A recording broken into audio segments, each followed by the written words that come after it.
here we go. 13 hours or 14 hours left. Let's see how far we can go. So a brief introduction. We're going to write some Google Code problems. And yeah, here you can see open problem. Here's the table. Well, they have just renewed the... Whoa, so this is how halftime passed. Nice. So this is basically the can I see my friends? Okay, I'm not going to look at them in the live stream, but let's see. Okay, most of the participants just solved it. So contestants with at least a background about this. Code Jam is a coding contest, and it is hosted by Google, and basically you just write algorithmic problems, solve them, and you can advance. And if you are one of the top, let's see, I've never reached that. There was a structure, contest structure. Here it is. So, oh, that's lengthy. So let's just take a look at the final round. Although I never reached round 2, but basically there's a qualification round which is now, and if you're interested, you can just join me now. And hello. So I'm still talking about the background of the code jam. This is not a solution reveal, but it's just me casting my stupid solving problem progress. So let's get back to the casting. So basically it is now that qualification round is ongoing, and it will run for 27 hours, which we have just seen that like half have just passed. We're about to be half past the time that you have to solve problems. And yeah, that's expected as well. Thank you for your comment. So yeah, I am also expecting the first two to be pretty easy, and yes, there are 30 points. You need 30 points to pass through the qualification round, and I just calculate this earlier. Like you get 16 and 14 from the open or revealed test cases, and if you are 100% that you have passed through the qualification round once you have finished problem 1 and problem 2, and that's my main goal for tonight as well. So let's get back to the structure. So there are going to be 3 round 1s, which are round 1A, round 1B, and 1C, and they are allocated in different time zones. And I mean, well, if there is only one time, then someone in some time zone is going to be suffering to be coding like at 4 a.m. So there are 3 options. But I actually I have always joined the round 1, but I never passed through to a round 2. I think I'm closest. My closest rank was it. So if you reach the have they changed? Oh, I think they've changed the round 1, 2, and 3. I mean, it used to be top 1,000, but I think it's now 1,500. I'm not 100% sure about that, but if you just reach that, so if you're one of these 400 and 500 contestants, then congratulations, you can go through to the round 2 and round 3, and at the final round, basically the biggest prize that you will win is honor. 50,000 USD is just not that much compared to whatever the t-shirt or whatever you earned. So let's move forward to the problems. Okay, so I hope you guys see this. Yep. I'm going to write in Kotlin today, and I need to update my IntelliJ IDEA. Sorry for not doing that in advance. So anyway, my setup is also at a Hacker Cup setup, I think. Let's change it to the.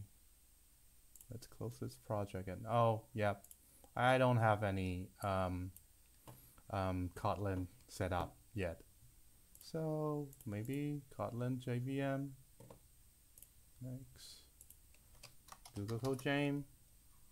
Finish. And let's see. I need a new file. Source. I believe we're going to add classes here. That would be solution1.kt class solution1.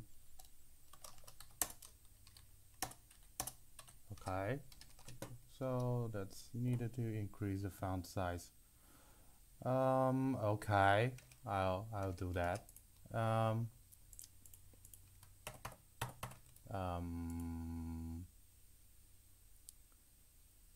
File ID.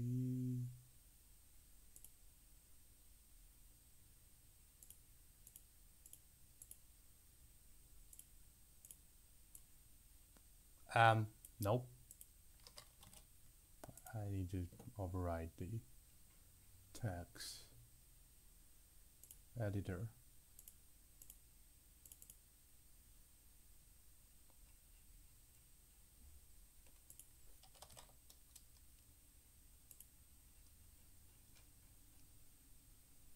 Oh, that's handy.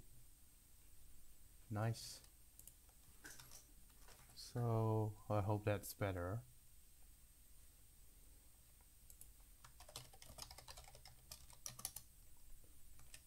So let's first take a look at the problems. Foregone solution. Why is the hidden test case only worth 1 point? And why is there a S in it?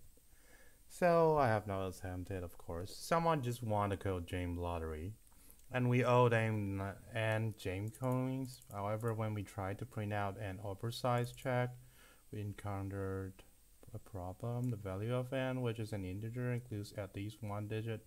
That is a 4, and the 4 key on the keyboard of our oversized check printer is broken. What? Okay. What?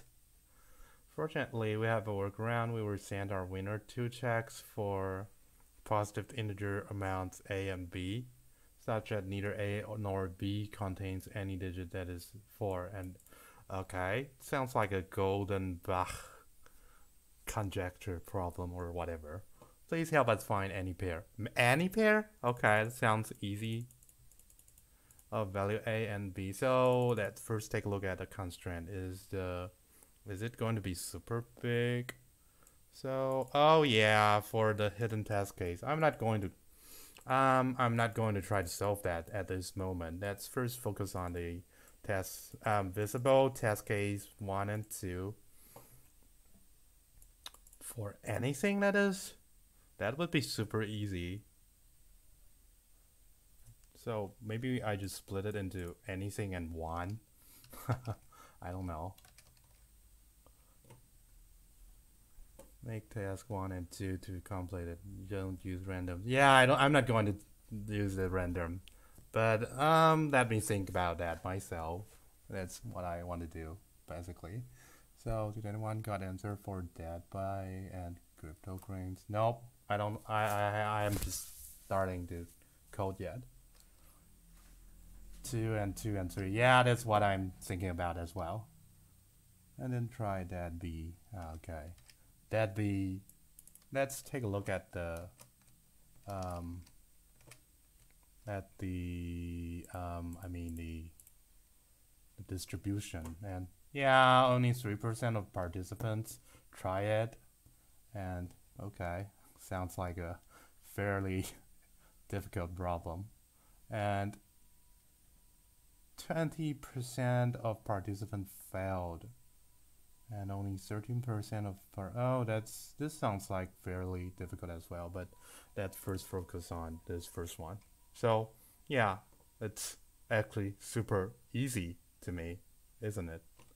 Just use a big integer or whatever we have in Kotlin and submit it. Hey, can I submit another attempt once? Oh, there's an IDE here actually. Oh, that's sweet. Actually, Kotlin, give me Kotlin. So instead of, oh, so that's new for me.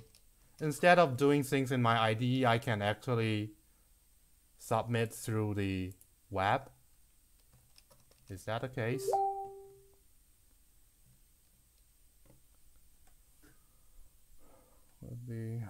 Okay, I'm going to skip too many hints if, yeah.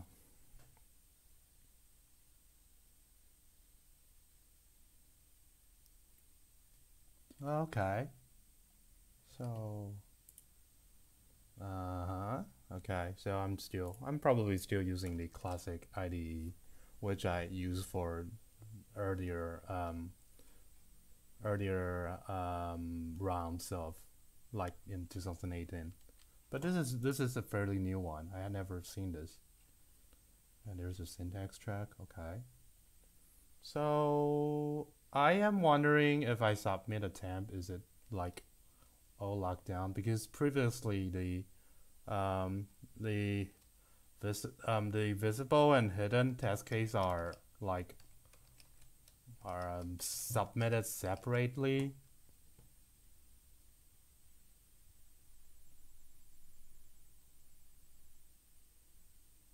Yeah, I'm going to copy them afterwards. But I'm just wondering, is there anything that I can check? Submission of, okay, I'm going to just go for the big integer version directly, just in case that there are no separation of, just in case that I can only submit once. So, okay, I need to parse and where is my Kotlin? I need my Kotlin input. There it is. Nope, no, that's not what I'm trying to find. Read line, yes, that's what I'm finding for. Wow. Read line. What's that exclamation mark for? Is it knowable? Where's my hint?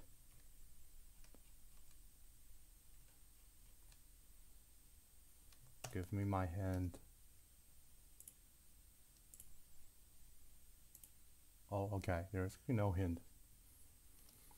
So yeah, read line. It's never going to be null, right? So I'm going to assume that it's going to be and wait a minute, where's my case?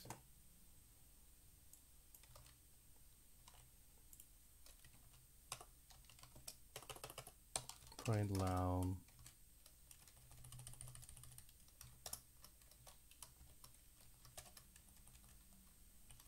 String dot format.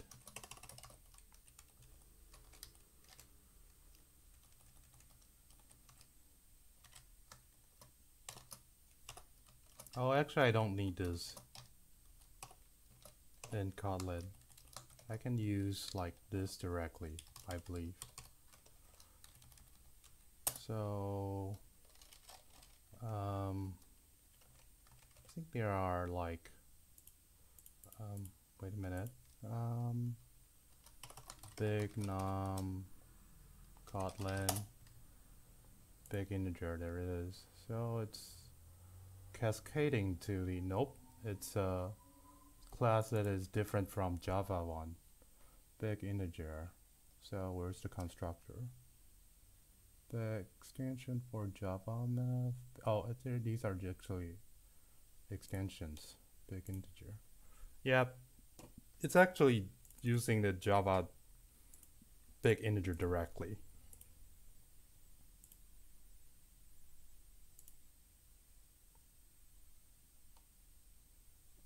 There is even no wrapper for it. It's just using the Java big integer.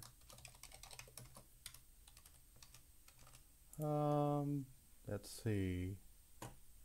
So the constructor is the value and the, oh, there's actually a string constructor. So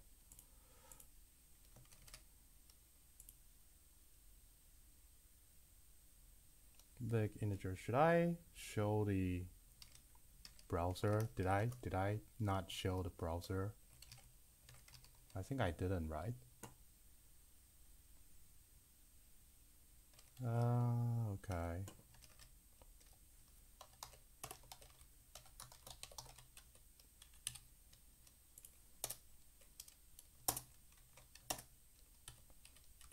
What? Expecting member. Oh, I'm doing the Java way. Val bi equals to big integer string input bi, and that would be bi dot value. What's happening?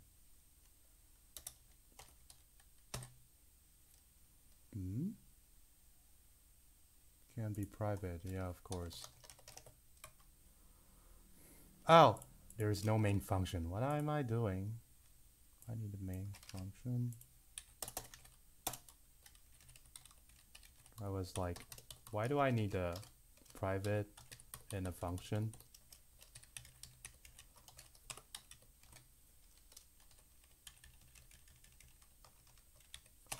bi dot value or to string actually. This is the decimal, right? Let's take a look. To string. Yeah, that's a radix. So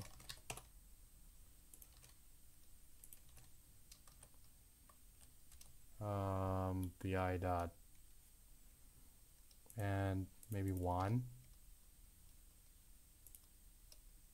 Is this the right way to write literals, to print literals in Kotlin? Kotlin print and variable.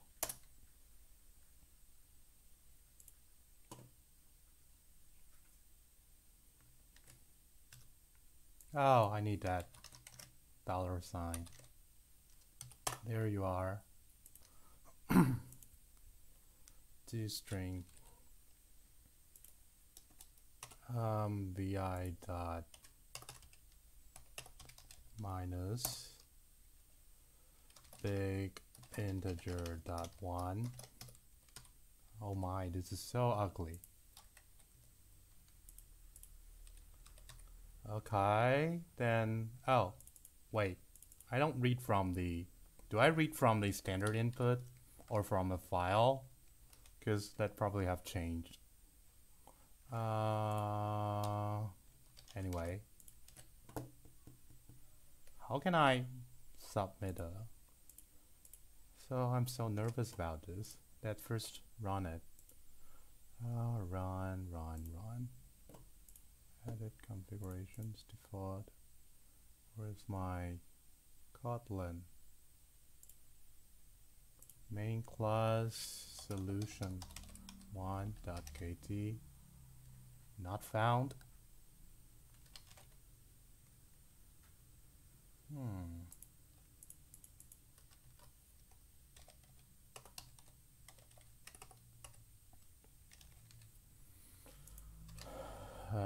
Run.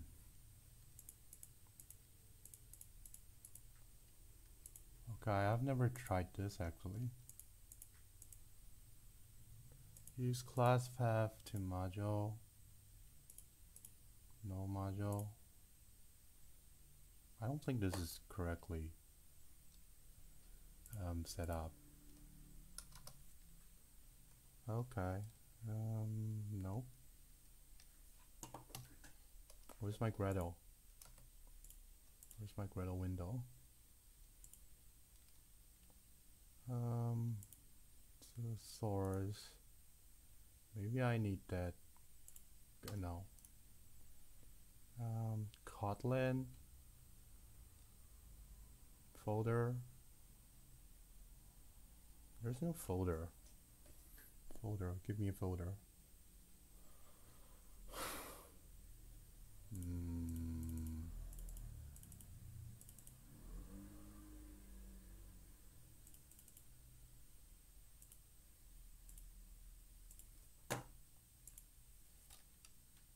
Oh, it has no main method, really? Does it need to change to like static or whatever?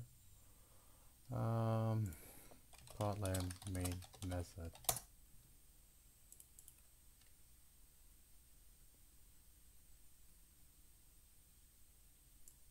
There is one. I feel like there is one. No difference, right?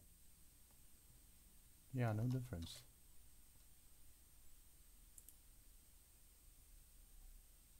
Or maybe that, is that solution one generated? No. Solution one dot class, no. Okay, I'm going to take a peek at the oh, what's the advantage of Kotlin to Java? To me, it's basically the type safety, and there are a really cool way to, which is called extension functions. Like big integer, like I have just mentioned, there are some existing functions for big integers, and let me open my browser. So there are some way, let's see. This is called extension function, and with that means that you can give the existing classes some extended behavior, like divide, minus, plus, and yeah, this minus is actually just a perfect example, because does it exist in? Yeah, it's not existed in the original Java big integer, and Kotlin just override it. And the best part of it is that this is not just achievable in like the library part. You can write whatever extension functions you want to. So that's one advantage. I think a big advantage of Kotlin.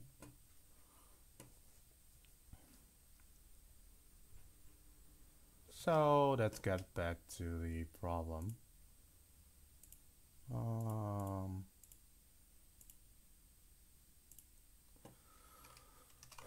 So I'm still trying to set up my, no, not this one, configuration. So at least it's finding some solution one, but it's just not taking in the main function of it. That's weird.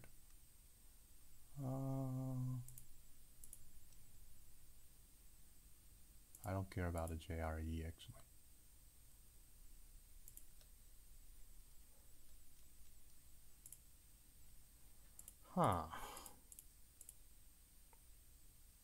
Give me my Gradle. I think I can debug from there. Code, vector.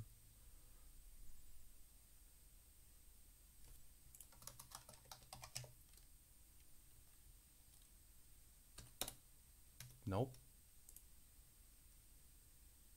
my Gradle window, my tools.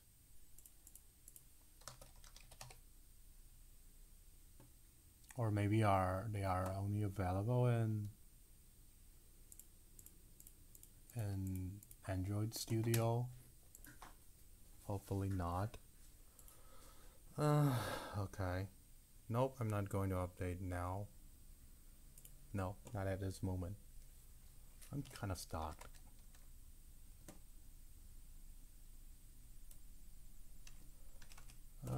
So they are actually added. I mean, vertex for each submission, so I can submit for multiple times, right?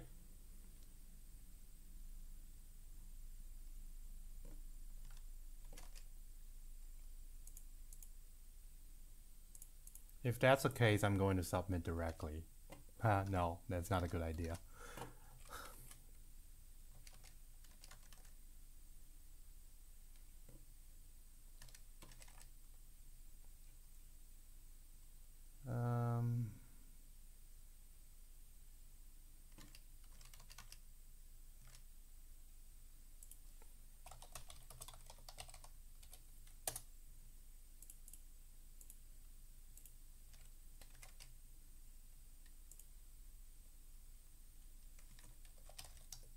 There it is, Kotlin Java. Oh, so maybe I should run the Java version instead of the Kotlin. Could be the case.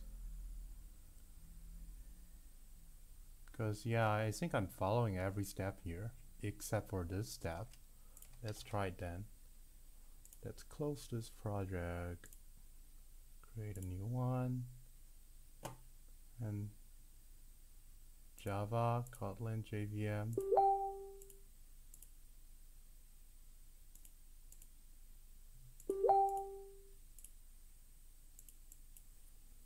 Whatever, GCJ.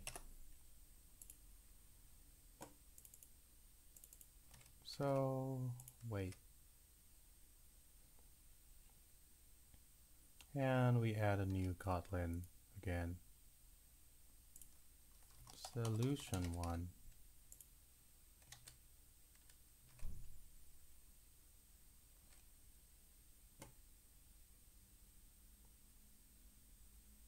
And edit it and run app.kt. Run. Where's my run? No run.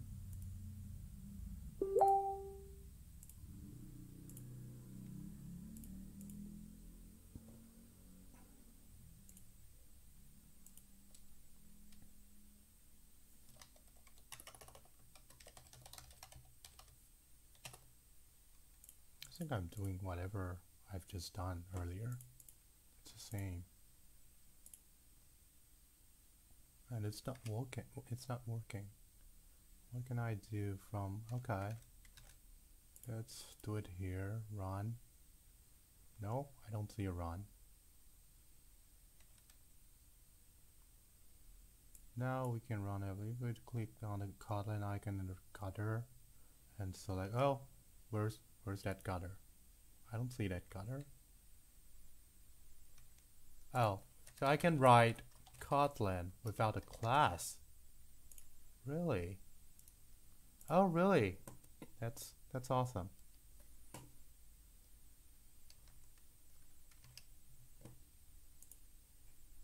And whatever. Case number 1. Okay. I don't need this bracket. And that's probably... Oh, so I need to do a while.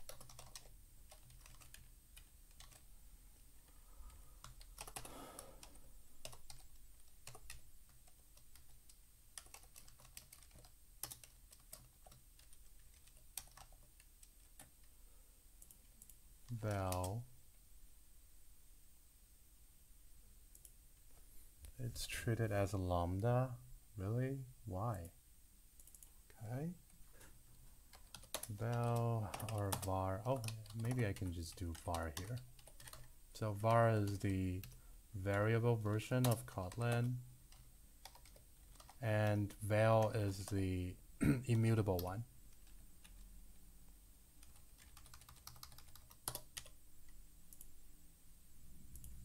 Of type string.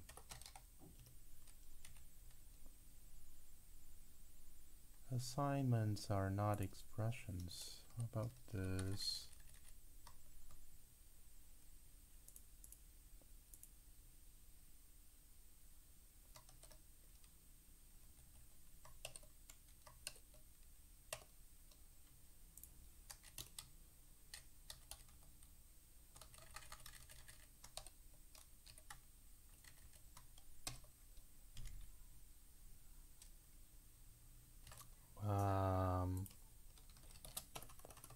Wow.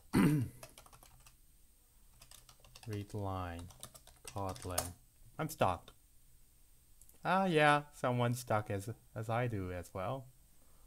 So let's do while true. Okay, fair enough.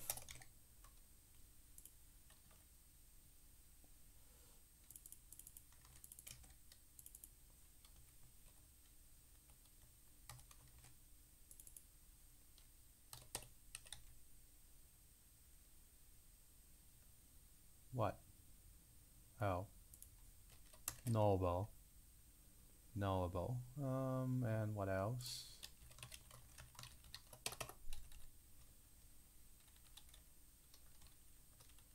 There it is. So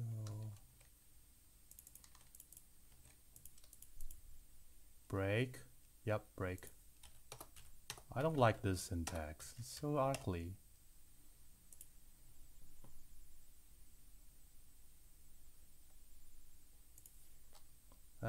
Let's start with 1, 2, 3, 4, 5, a big integer, and exceed.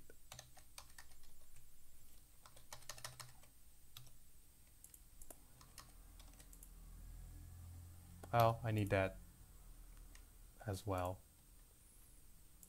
I need that stupid counter. Bar counter, or let's call it case then. Equals to 0. Let's start with 1. And case number case.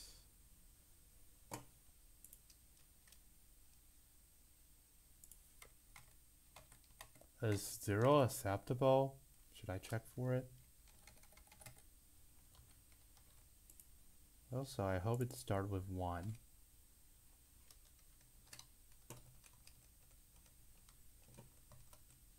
I'm probably going to submit my first. Oh, did I forgot to change to the IDE? Sorry, guys. Sorry. You can submit as often as you want. Oh, thank you. Go with strings and no big integers. Why? Just go with strings. Yeah, that makes sense. Does it make sense? But if I don't go with big integer, I need to take care of carry myself, I guess. If there is a 0, is it not a lot more complicated if I use string?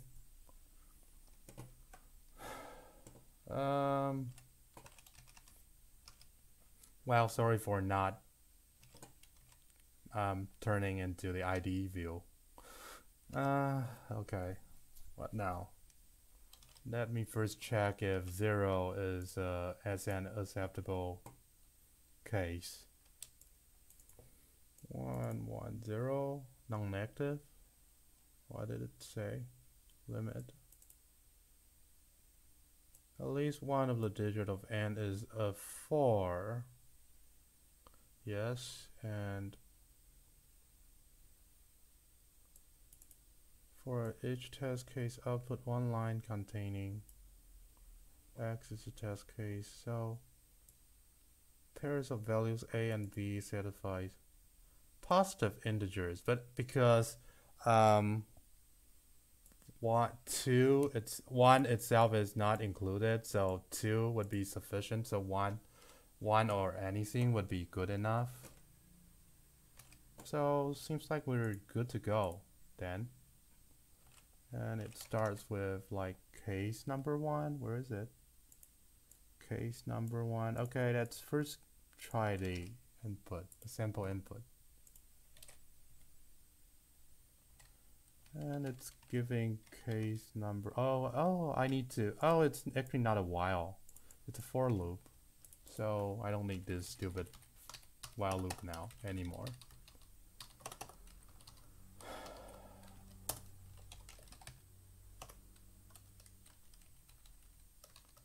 Var value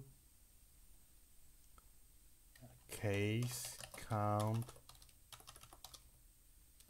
equals to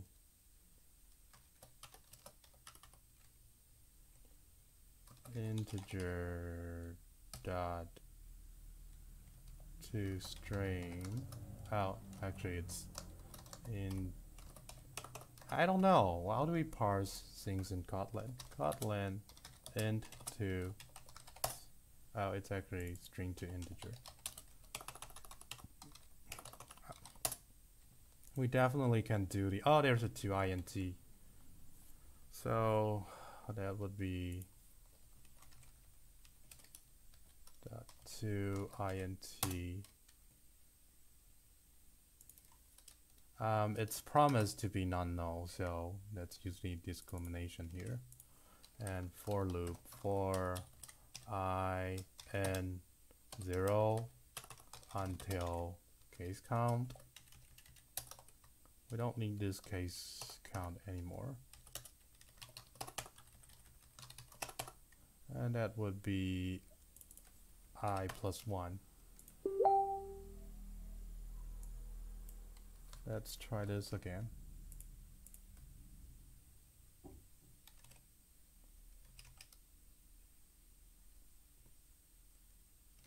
Oh yeah, I forgot to increase the font again. Sorry about that. Here you are. I hope this is working.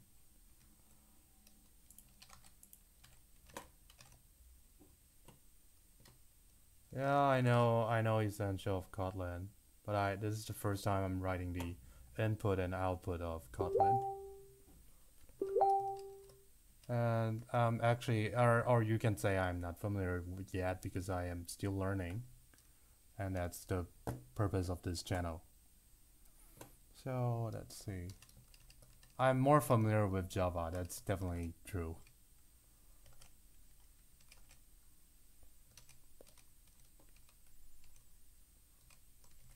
So where's my...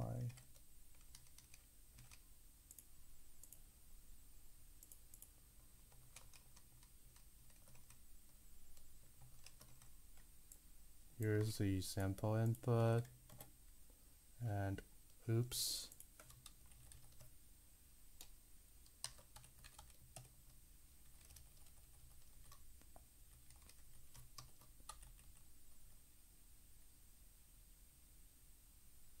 Huh. Wait, what's happening? Oh, okay. Brackets instead of...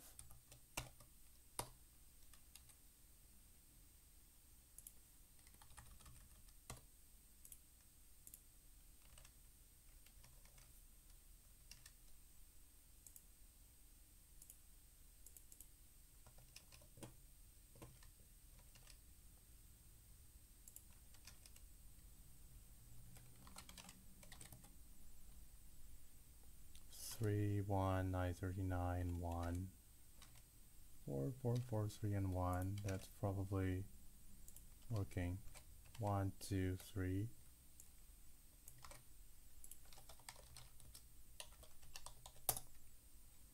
So, okay, that's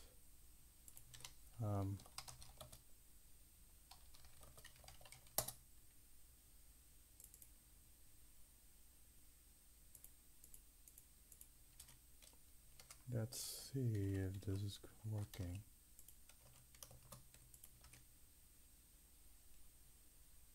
Well, it's definitely not going to work because any answer is accepted and I'm using the lazy one. But let's see. All I want to do is just check the syntax. So case space number 1 comma, oh, not comma, colon, space, whatever. Okay, good to go, probably.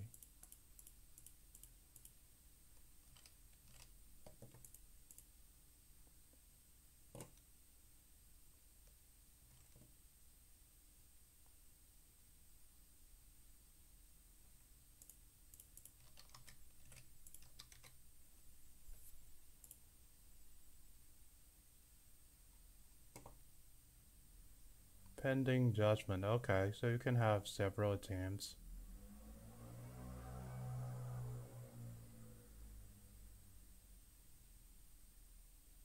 And I think the hidden test case is not included.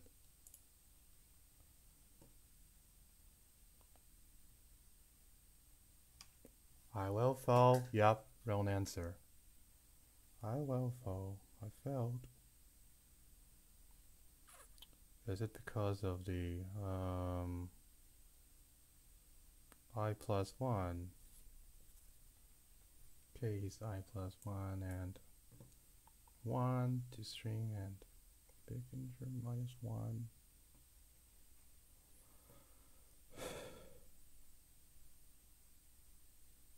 Starting from 1.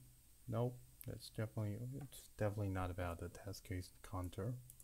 So that would be this part, and let's read the problem statement again. For example, we have we will send our winner to checks such that neither A nor B contains any digit.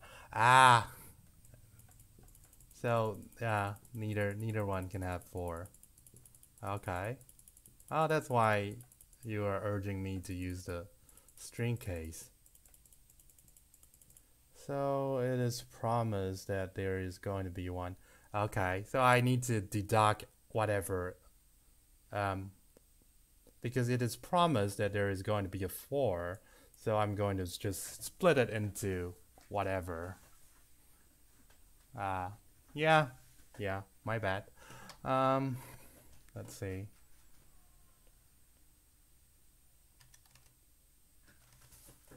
Okay, no, I don't even erase 1 coin. It is possible that I erase no 4 at all. So yeah. So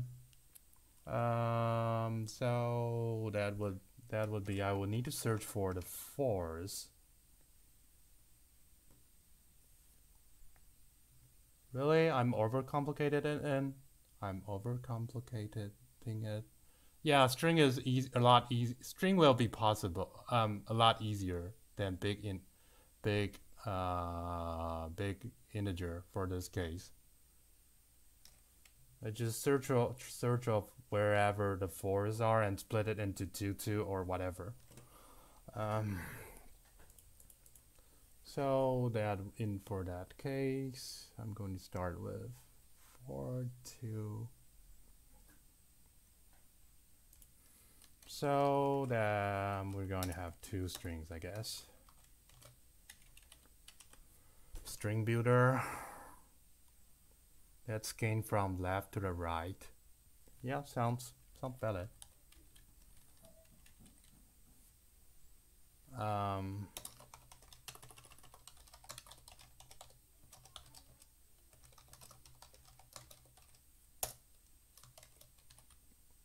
Let's call it A, val string builder, val A equals to new, no new keyword in Kotlin.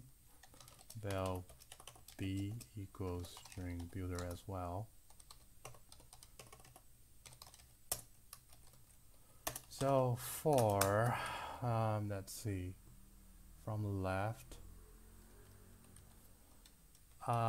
J and 0 until, I didn't have the input yet, until string input dot length.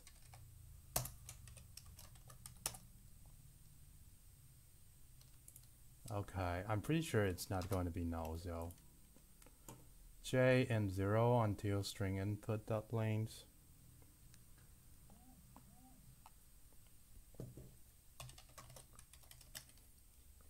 if where's my input? String input j equals to 4, else a dot append whatever we have. Oh, 0 from 0. Okay, from 0 is cool enough. So a dot append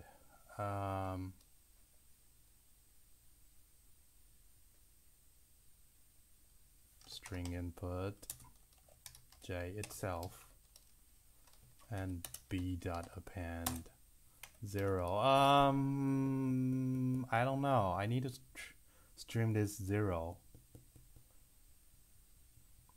If let's just do a stupid check. B dot size length not equals to 0.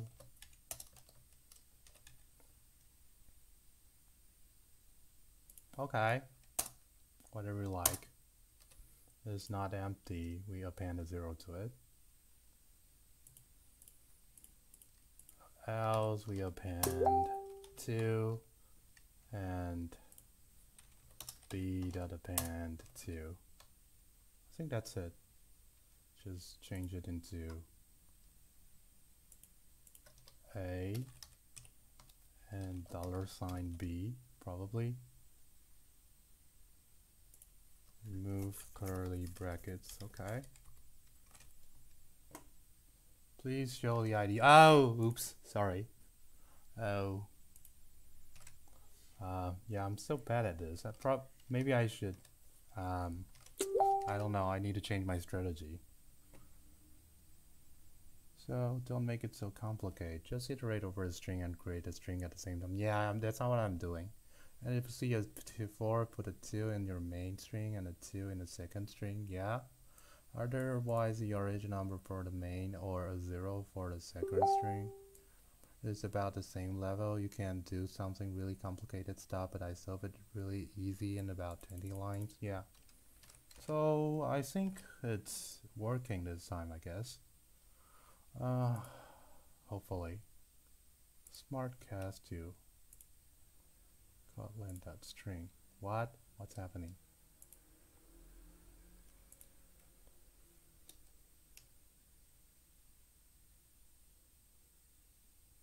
Oh, okay. So let's submit it.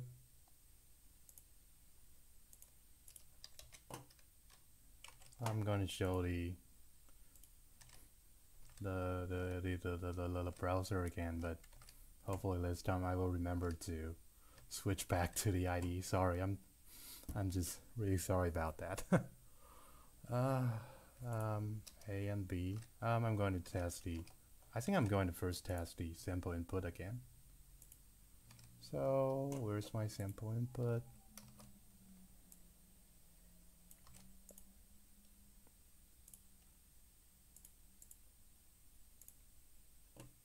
I didn't even check if it compiles actually. Oh, it does. And 2, 2, 9, 20, 20, and 2, 2, 2, 2, 2, 2, 2, 2. That's reasonable. Let's get back to the browser.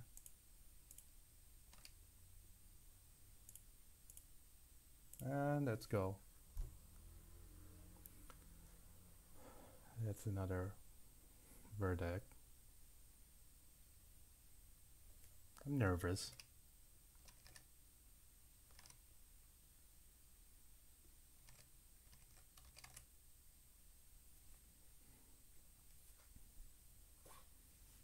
Okay, it passed. Finally. Thanks for your help. And that's let's move on to the second question then. Qualification round. Open problem. So we're still showing the browser, right? Yeah, we do. You can go your own way. Competitive submissions problem. You have just entered the world's easiest maze. You start in the northwest cell of an n-by-n grid of unit cells. And you must reach a salvage cell. You have only two types of moves available. A unit move to the east and a unit move to the south. So whatever. But you may not make a move that would cause you to leave the grid. Okay. You're excited to be the first in the world to solve the maze, but then you see footprints. Your rival, Labyrinth Lydia, has already solved the maze before you. Since the same rules, using the same rules described above. As an original thinker, you do not want to reuse any of Lydia. Okay.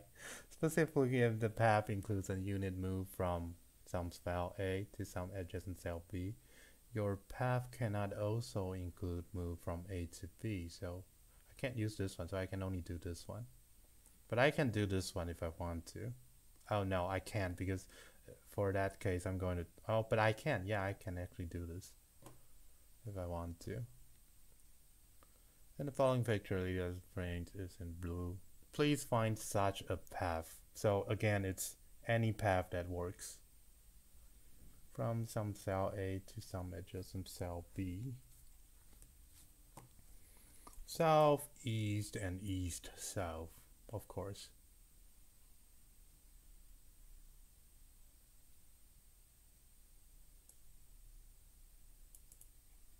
So you need to backtrack whatever that's happening.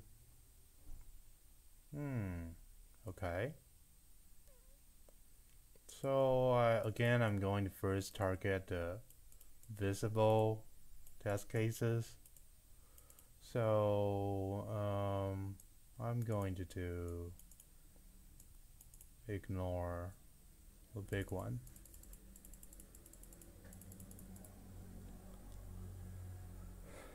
So probably brute force would be enough.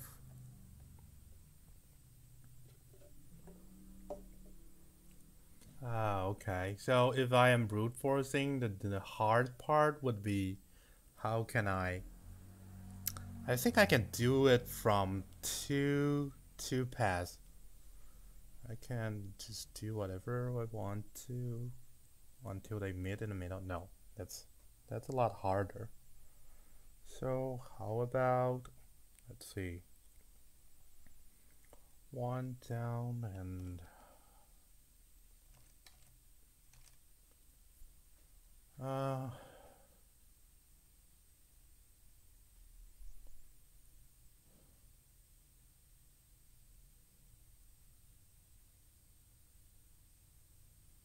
so let's first define what does it mean by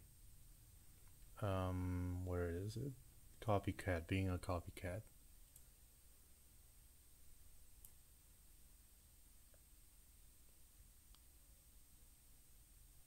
So it's A from B. So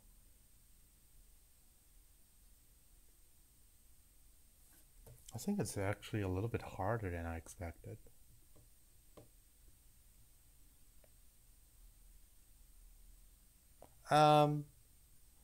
How about mirroring it? Mirroring it is definitely going to be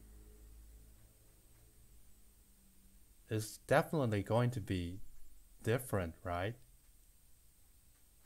Because there are only two. I mean, mirroring it by this line.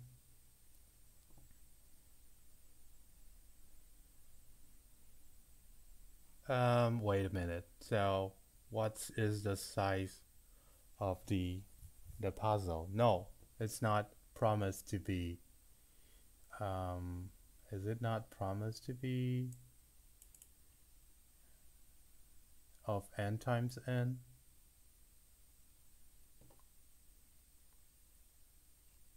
Wait a minute. P contains exactly n plus 1 e and exactly n plus 1 minus 1 south. So it is possible to mirror, but is mirror the correct thing to do? Is it possible that by mirroring there is going to be some crossovers? I don't think so. I can't think of one that possibility. Bye bye. Bye, Lawrence.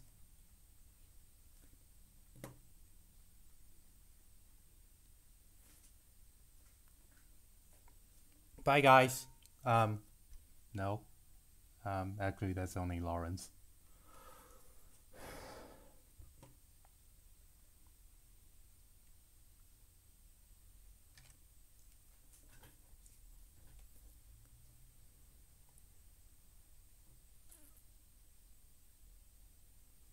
So mirror basically means reversing whichever characters of it. So it's again pretty simple. Then let's create a new file for it. Solution2.kt.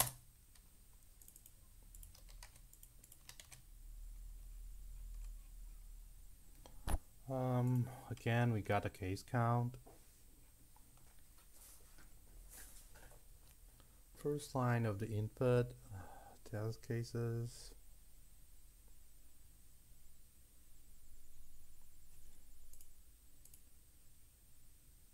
Oh, thanks. Yeah, I forgot about it again. Thank you.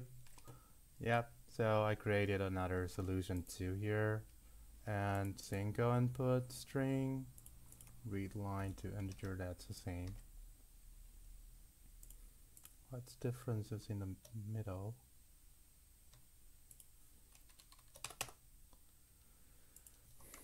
I don't need that again anymore. So it's again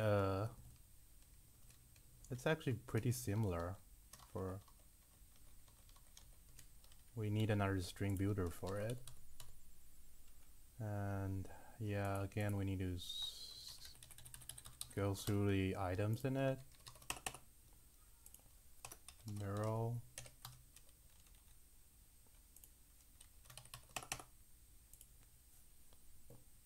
So why is it red? Oh, here's the reason.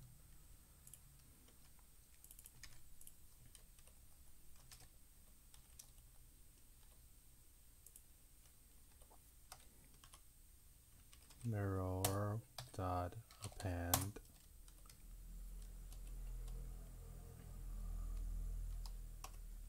string input j equals to, that's the Kotlin when statement, if you're not familiar with it. When else, what was that?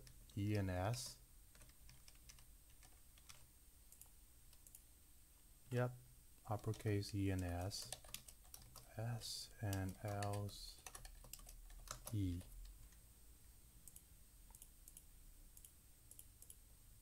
And that's probably everything. Let's take a look at, oh, it also gives me the size of the read line. I'm going to simply ignore it and by n. So read line, extra read line.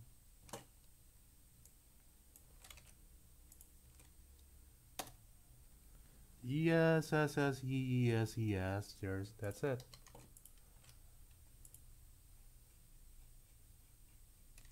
So I'm going to paste it to the, there you are.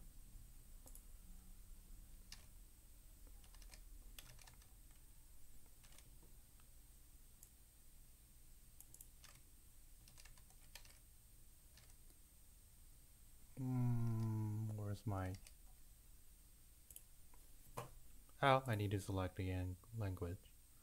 Where's my Kotlin, my dear Kotlin?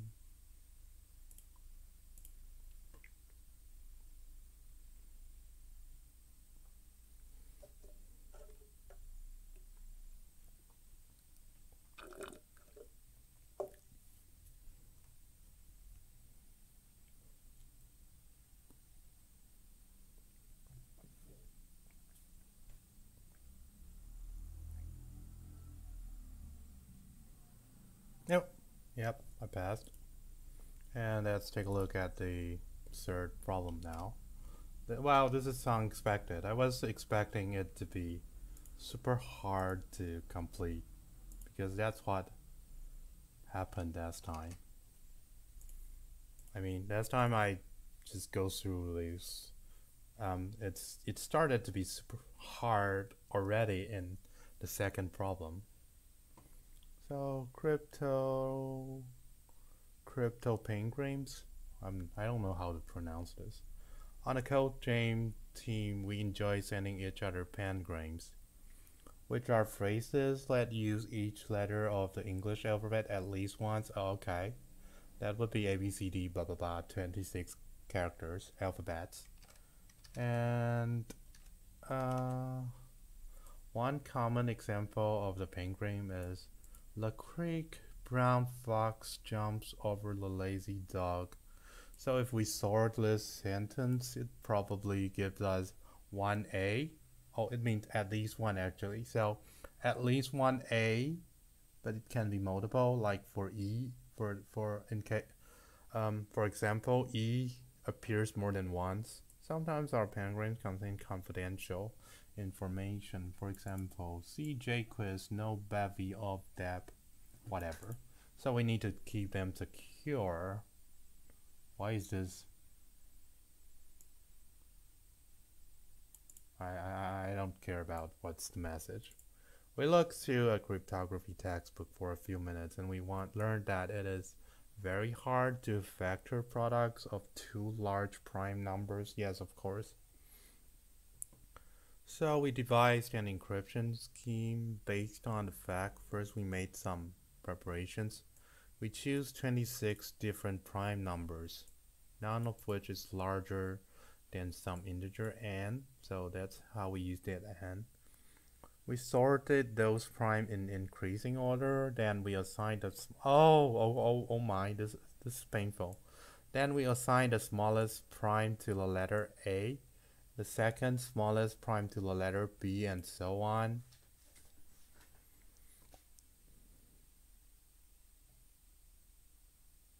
Okay, and everyone on the team memorized the list. That's a big challenge to me. Now, whenever we want to send a pengram as a message, is this originated from that pancake problems? Code James love pancakes. I don't know why. We first remove O spacing to form a plaintext message. Then we write down the product of prime for the first letter of the plaintext. For the second, I need an example. First letter of the plaintext and the prime for the second. Product of the prime for the first letter.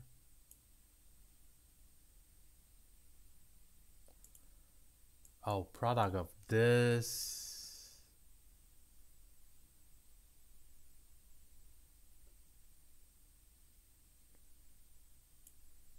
And the product of this two. Then it's product of the prime of the second and third and so on. Oh my god. Okay. 103 because we worry that it is too easy to factor even numbers. Okay, so 3 up to z equals to 103. We want to encrypt CJ quiz, so the plaintext is this.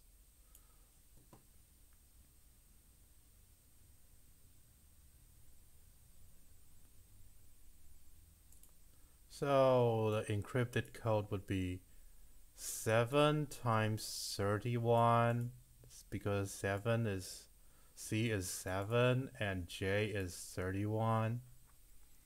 And with these two numbers, they are 21, 7.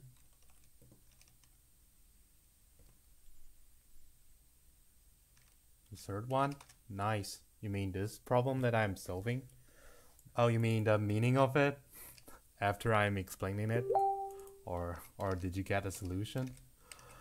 The next value is 1891, and that would be j times q, which is somewhere.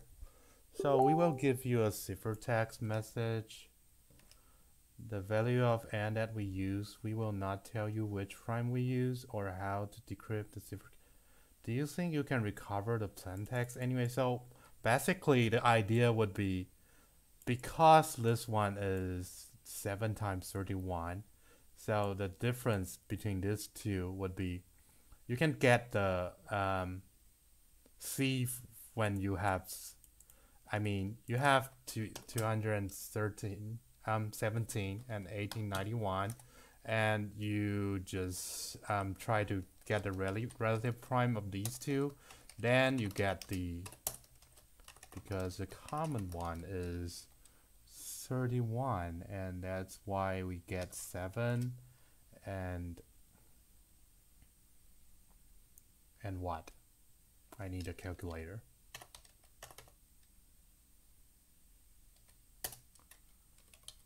Divided by 7. Oh, actually it's 1891 divided by 31 would be 61, and that's it. So you get that this is C, or first character, and the third character, and you can also derive the second character by dividing 217 by, or getting the relative prime, whatever. So that's the rule. And with that, we want to get a plaintext. And to get the plaintext, we have the, after we get the table, we can do what? What can we do? Oh my, that's a lot of time. I'm not sure if I'm going to try that. I might stop abruptly if I found out this is just too hard for me. Anyway, so given that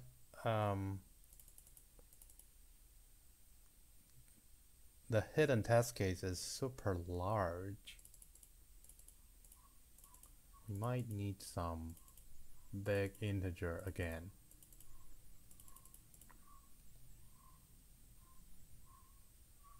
So for the case that it is also possible that if the plaintext is something like this, we will get 7, 7, 7. Oh, so without, so that would be, oh, okay. Oh, that would be painful.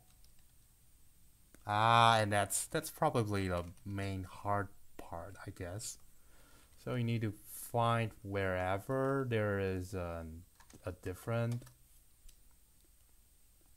character and try to do something there. Oh, actually, this CCC would actually never happen. Does it happen at all? It does.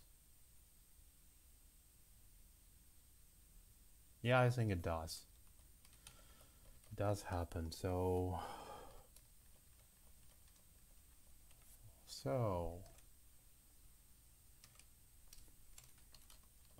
probably with that,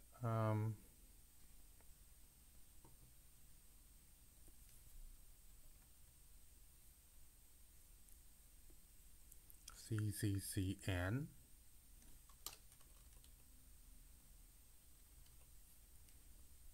That's a plaintext, and oh, actually, so we get this one. So because CCC happened, so it is possible that we get 217, 217, 217, and whatever. And so basically we try to get we only do things when the two values are totally different. And if that happens, we can get one. So is there cases that the different ones are not sufficient? Could that happen? Maybe? No? I don't think so. I think there is always going to be 26 different pairs at least. Because if given that if every character is different, if every character is different, then what happened? Am I showing my browser? Am I still showing my browser? Let me check. Yeah, but I'm still showing my browser. Nice.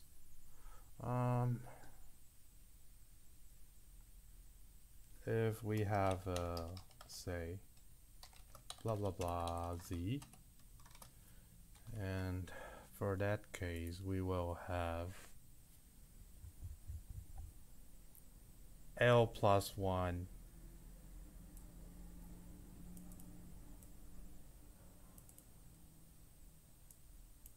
no, we will have L. Where's L? L is the length of the list of values, and with that L we would like to get the L plus 1 plaintext. So sounds like achievable, but oh, I think there is definitely some really wild test case.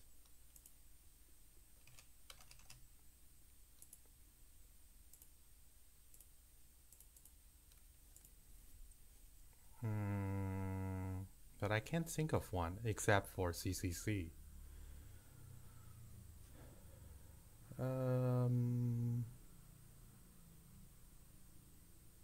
There is definitely going to be, so let's say the plaintext is of size S, then there is promised to be S minus 1 different pairs, right? Oh, no, I mean, it is promised that there is going to be, because there are 26 characters at max, so it is promised that we will have 25 combinations. Is it? Because they are primes, so maybe yes. So do we not care about, so let's first assume that there is a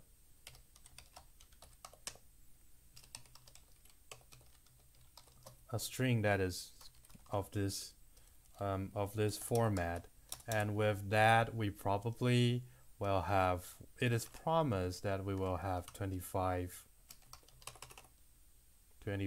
results because all of them are non-identical. And now we insert random items into it, and let's assume that for extreme cases it's going to be like this or whatever. Let's see, if we insert an I here, so it is only going to increase the amount of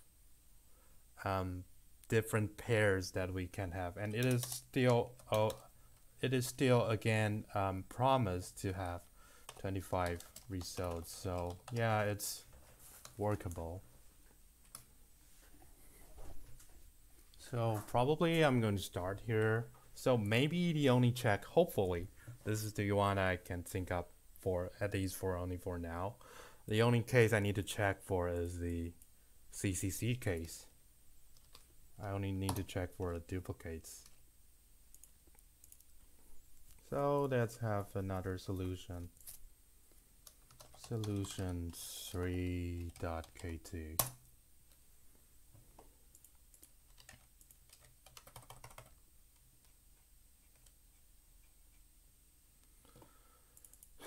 Case count, read line. What do we read here? Oh, wait, what's this? 103, but what's 31? Number of test cases t. T test case follows. Each test case contains of 2 lines. The first line, 2 integer n as described above. What? Why does it have 2 n's?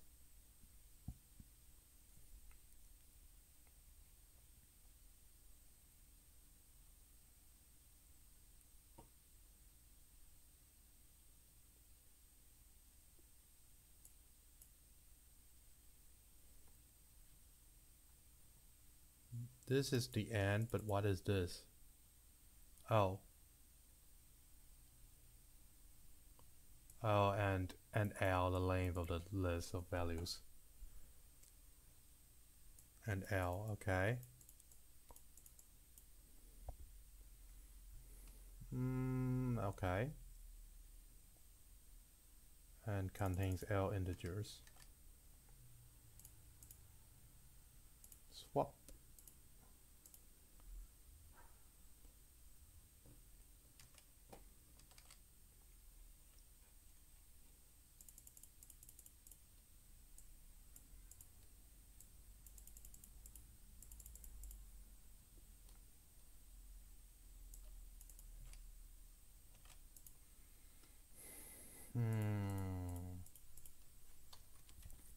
Let's call it prime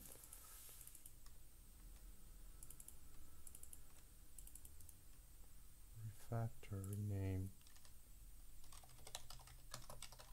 ciphertext.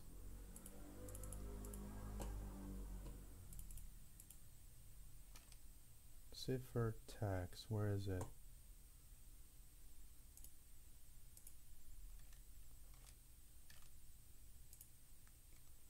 And what else? Okay, first need to get the val, what's it? L or N, and equals to readline dot to int, and val L equals to readline dot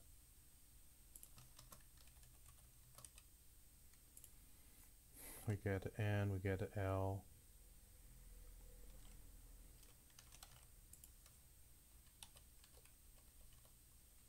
Then we get the ciphertext equals to readline and val cipher text array ciphertext dot split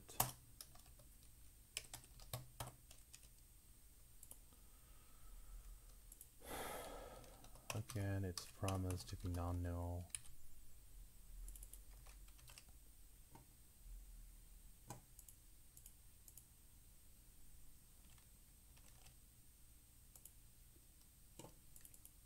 Ciphertext array string builder. What? Why?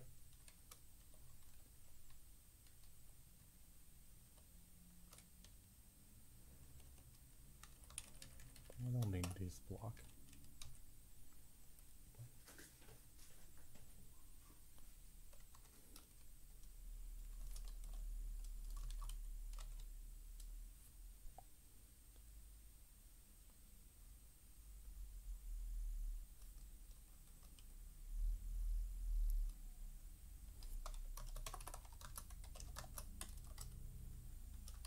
For I in 0 until ciphertext array dot size, I believe. Oh, it's shadow J -1 because I want to use the pair.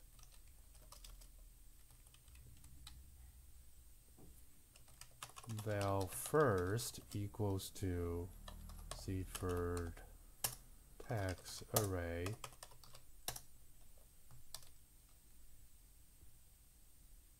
J and val second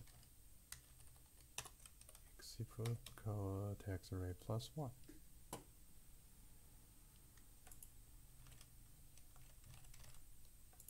first, second, if first equals to second, continue.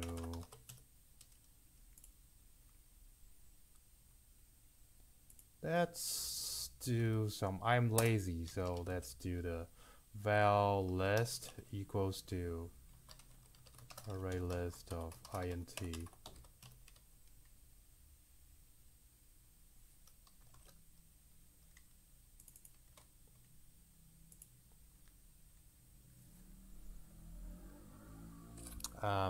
How am I going to do the relative prime? That's the hard part, at least for me. Relative prime. I don't think it's wise to just do it up to that size, but sounds achievable to me actually.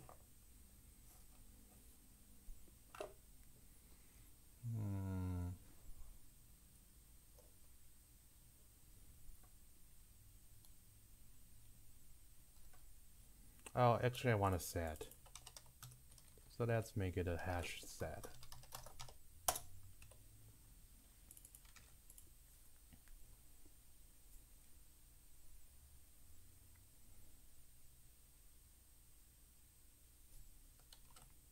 So the max, is the n the biggest one, or it's the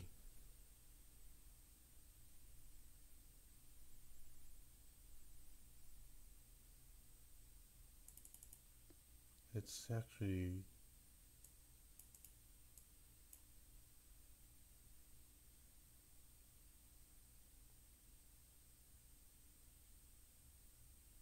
none of which is larger than, so it is possible that it does not use n.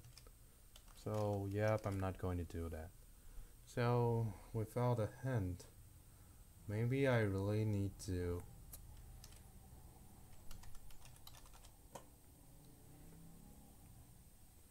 get all the primes that are smaller than, nope.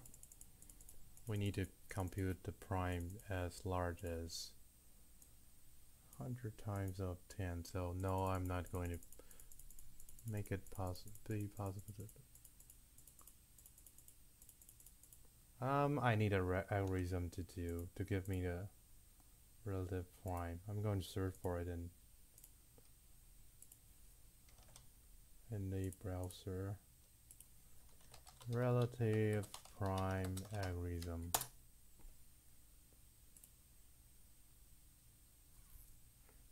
Oh, yeah, of course. There's the Euclidean.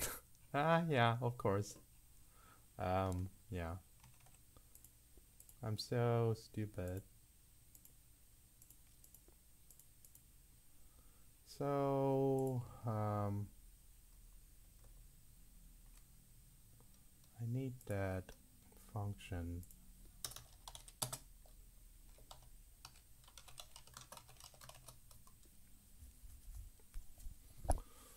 GCD.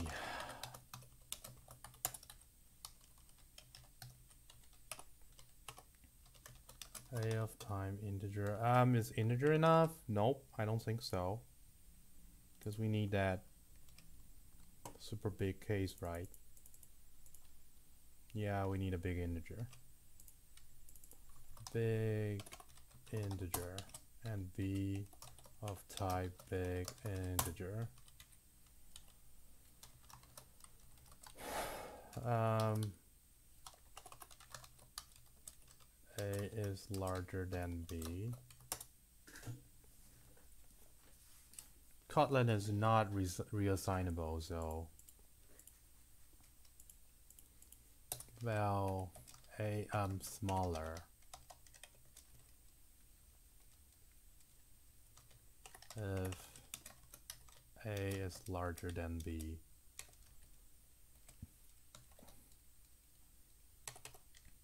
Else A and a larger.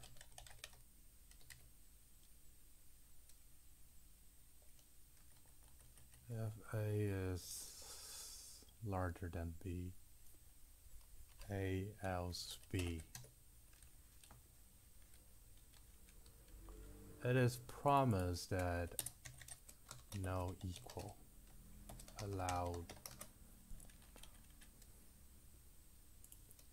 So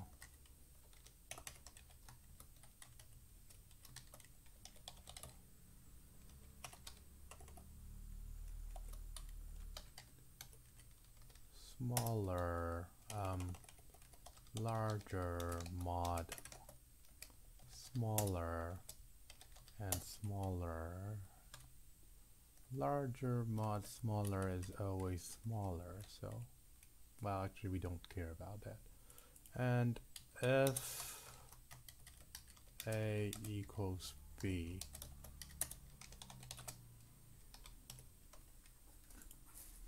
and it returns an big integer. Oh, so it's overridden?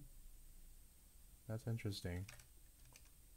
You get everything overridden in Kotlin.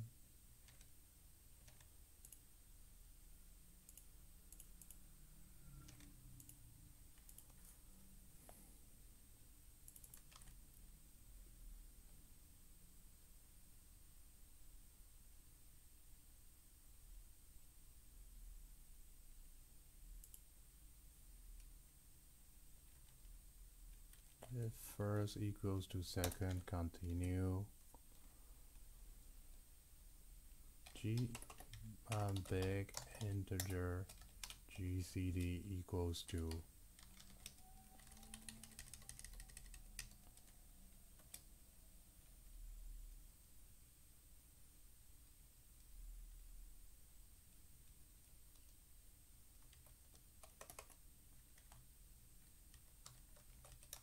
I think I'm going to map this into a val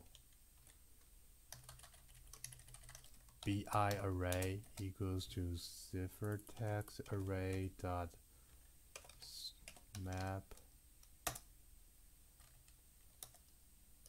big integer of it.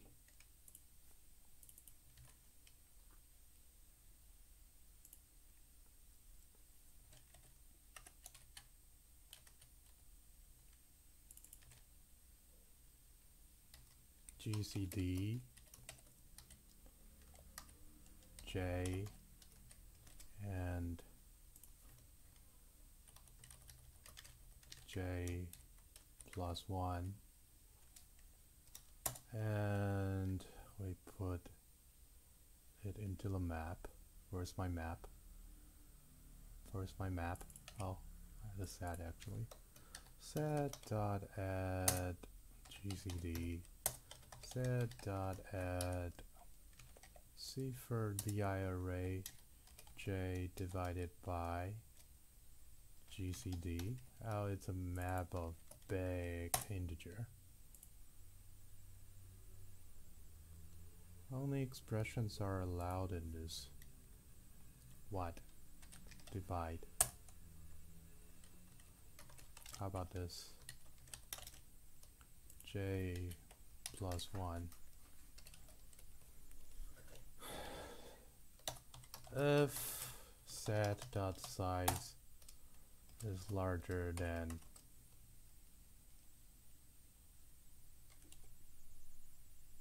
larger than 26,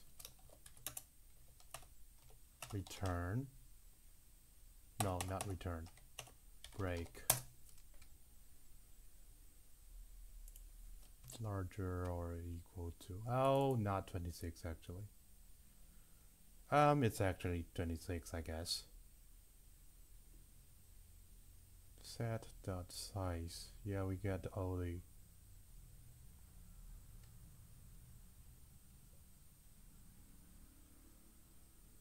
then we need to create the tags. We get a set. Now we need to create a text. Let's call it function create plain text, which returns a string. No.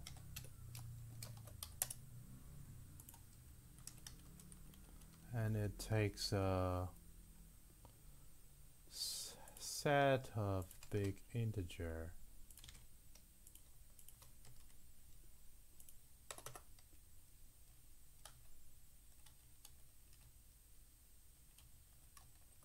Just call it set.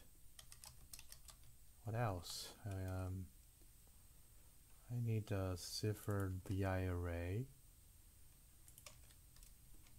And it is of type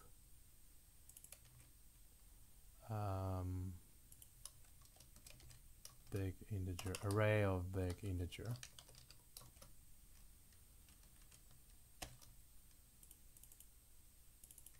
And we call a create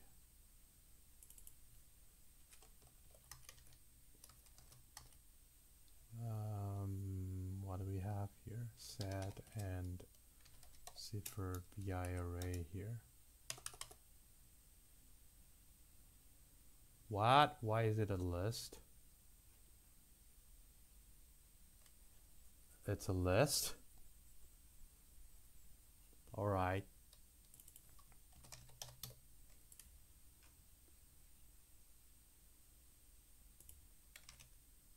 And what else? Set big integer.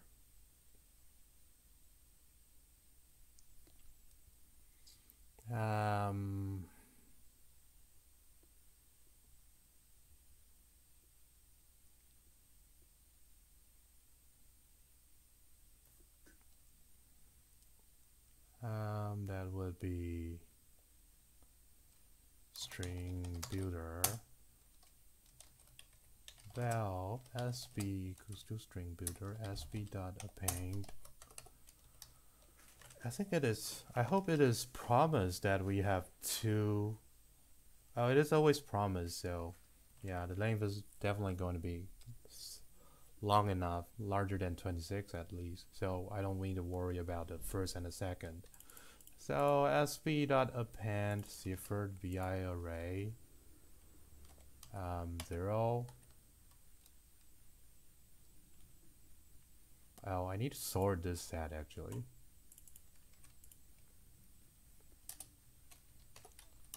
Val list equals to array list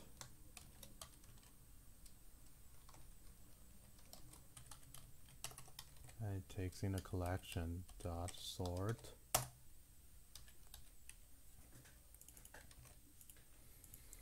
string builder sb dot append ciphered BI array 0.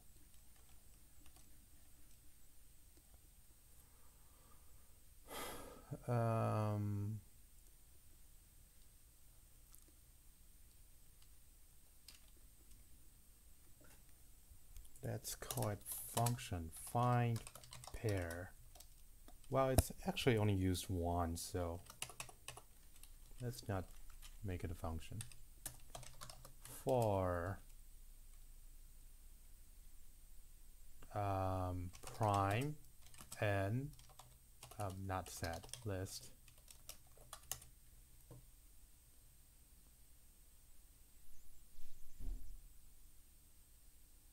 it returns a multiple list. Oh no, it returns a unit, which is just like the void in Java. So yep, this is the correct way to do it. Prime and list. What else? Prime and list.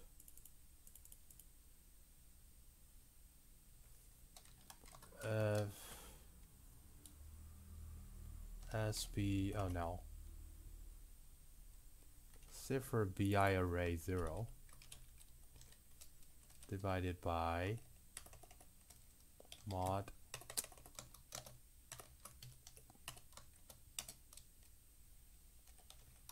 prime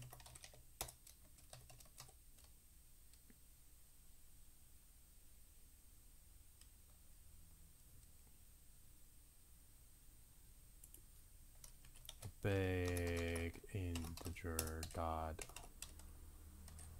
0.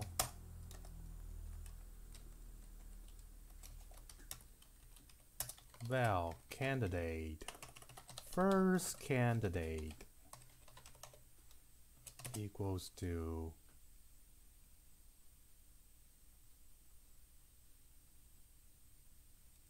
of type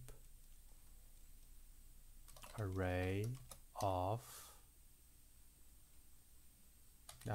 let's just use list of mutable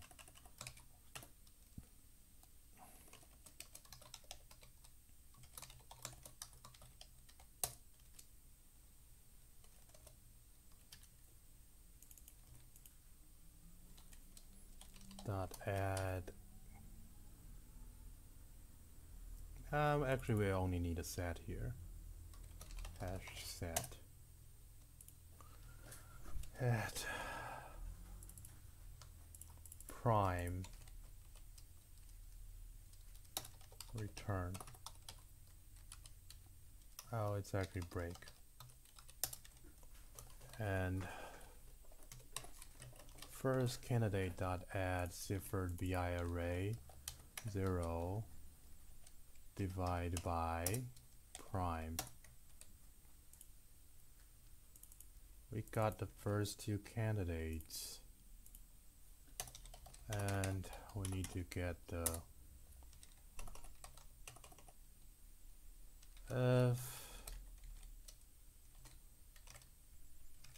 where ciphered array 1 dot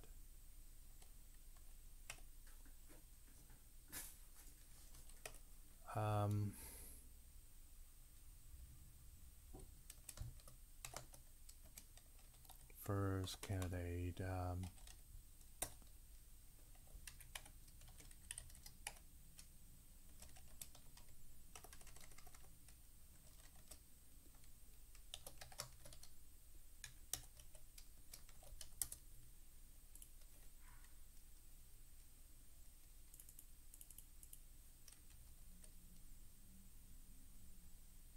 no get method providing array. It's hash set, so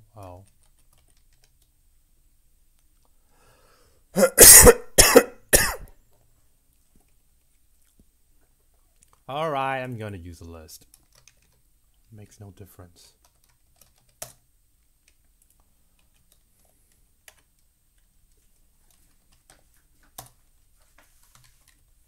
sb.append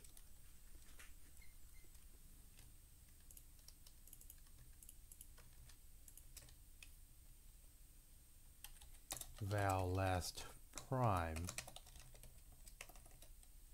of type big integer last prime equals first candidate 0 else 1 and 1.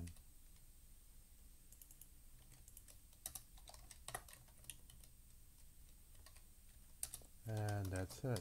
While I and 0, 1, counting zeros is decided, right?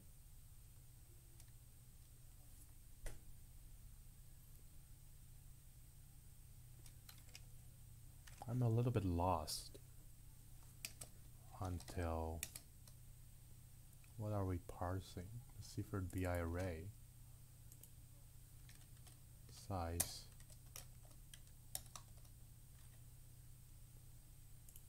return sb to string. What else? Ciphered bi array that size 1 and 1 until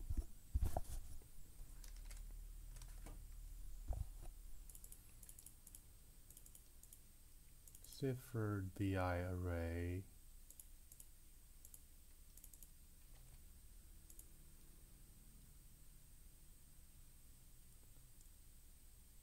we are still trying to, this is the very first one.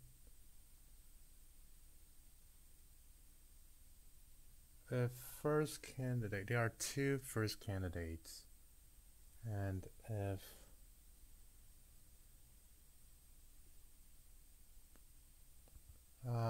wait, there are two. It's first character, our first ciphered array item would be the product of candidate 1 and the candidate 0. And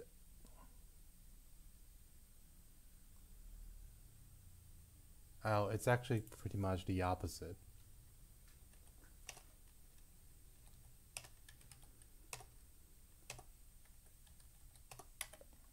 If it is divisible by 0, then this one must be,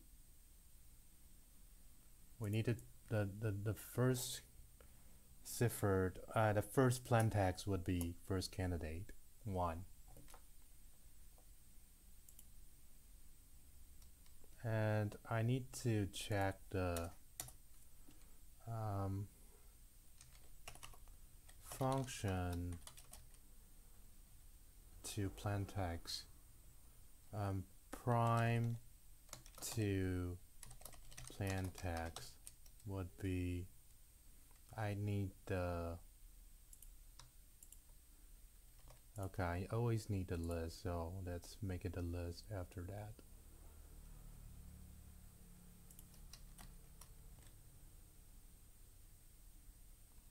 Where am I?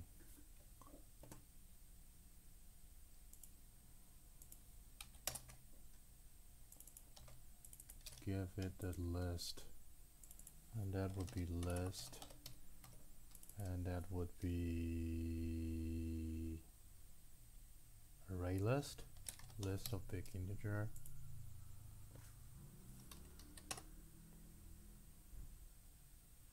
I need that list as well, sorted, and a big integer.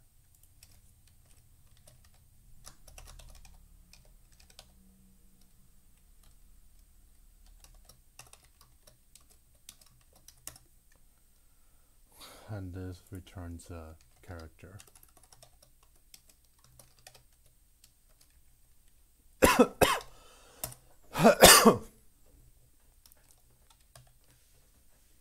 Position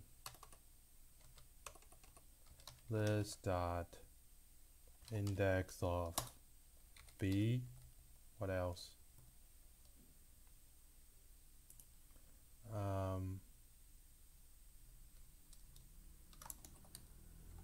A plus list dot index of b. Oh, it's actually character A.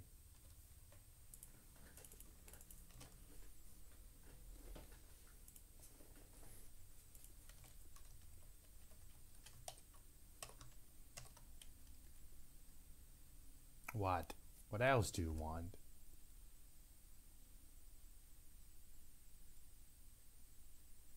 Oh, I need another, what's that, list.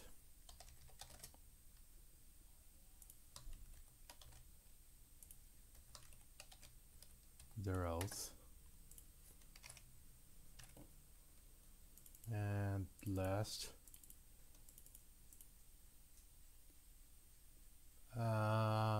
Wait a minute. Let's call it last inserted. Actually, we don't need this. We just take a look at it. And now, let's just still use it for our convenience. Last inserted prime bi.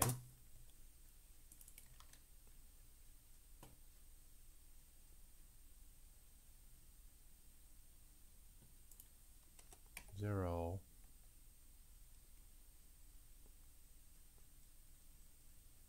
until size. Yep, we get to the cipher B array. And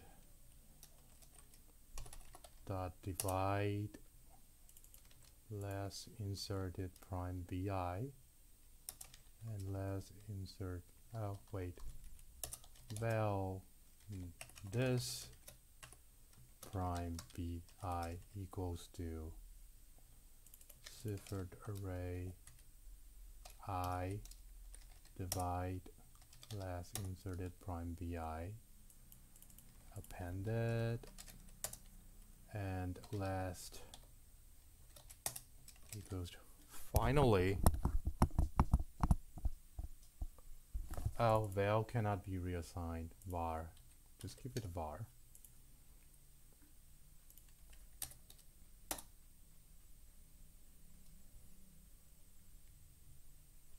What just happened?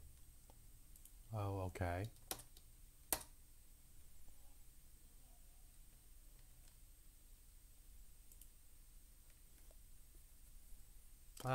No, I'm not going to optimize that at this moment.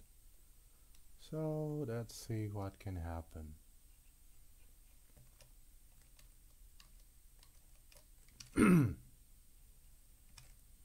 Let's see firstly if this could ever compiles.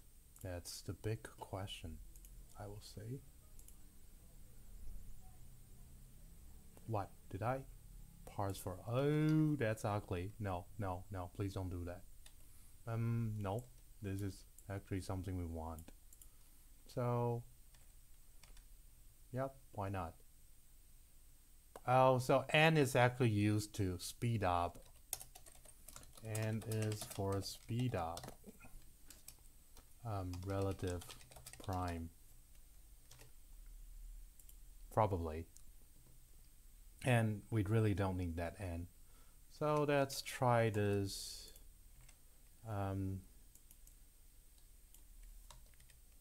Sample input here.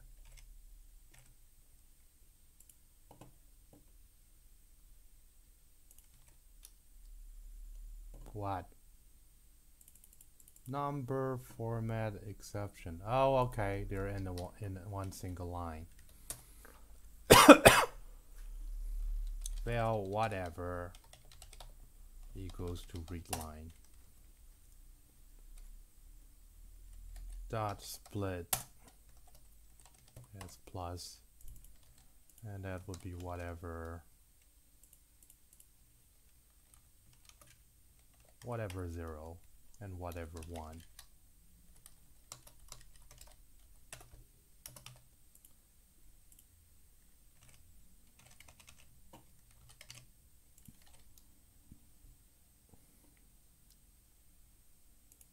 What? Why? No, it's supposed to have 2. Typo. It's supposed to have 2 parameters anyway. Am I not? Yeah, I get the case count here, and read line, that's 103 and 31 for once. And I split it, and it just says, no, this is not quite what I am expecting. Oh, oops, don't do that. So let's see, whatever is now. What? It is not splitted? Why? Is it supposed to be this? I don't think so.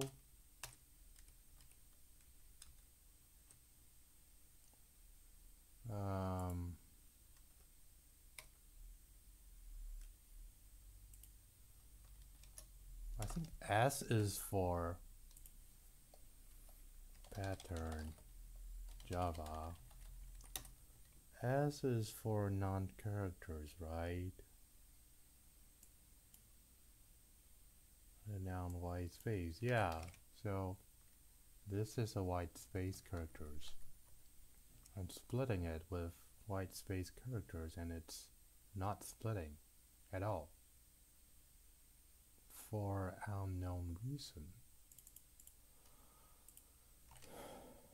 Let's try it again.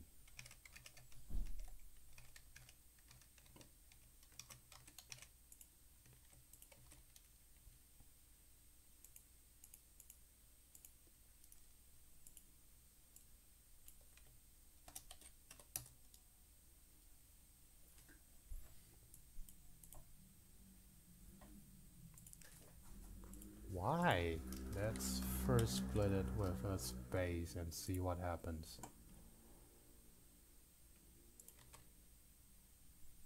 And it is splitting. Why? Wait a moment. Oh, is it because of split in Kotlin is separated in the regular expression version and non-regular expression version?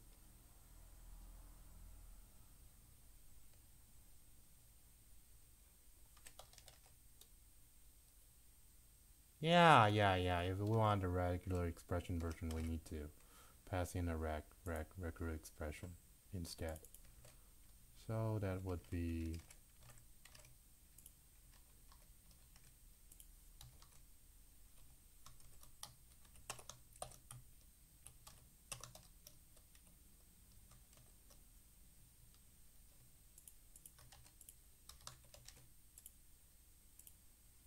that would probably work.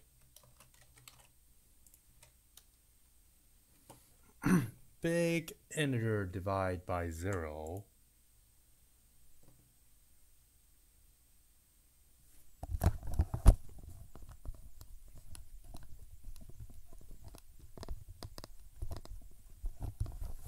If a equals b, we return a. Oh, okay.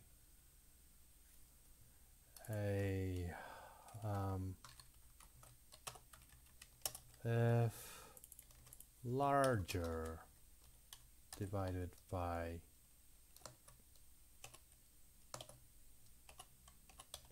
mod b dot equals,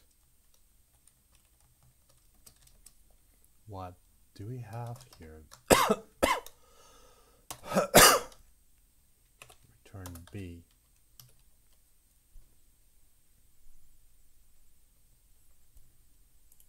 Is that, could it be that they are still relative prime, but no. So b is b always the minimum? Probably.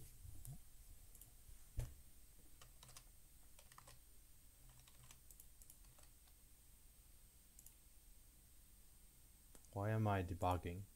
Okay.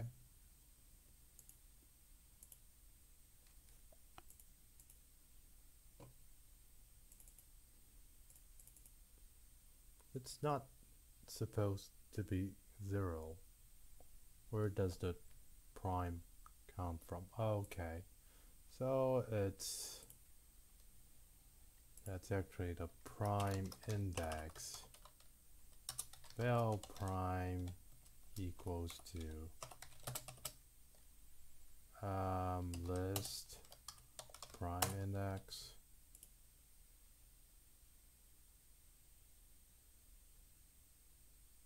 Oh, actually no. So there is a 0 for an unknown reason. How did we get this list? Let's see here. Let's stop here.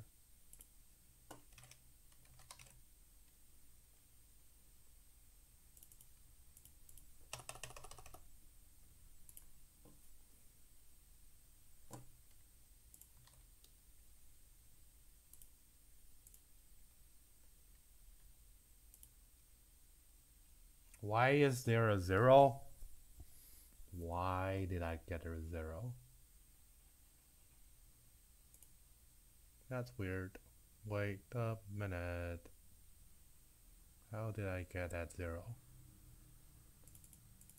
First equals to second.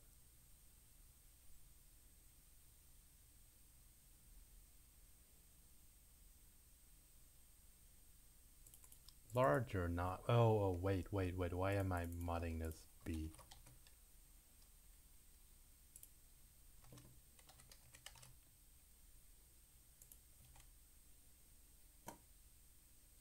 I think I'm finally getting the correct list now.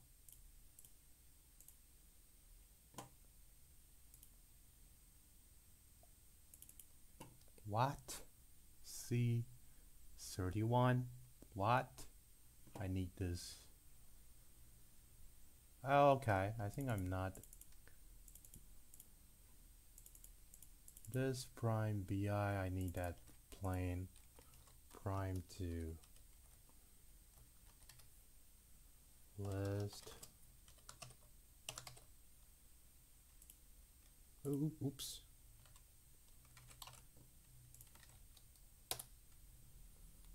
CJQ whatever. Let's see if let's check with our stupid diff checker.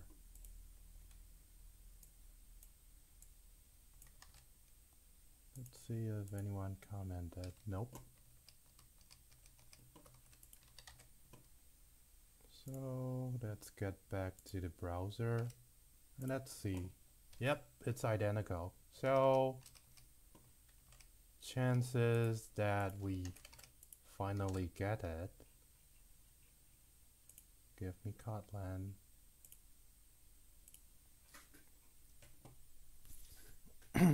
I'm going to stop here if I solve this problem.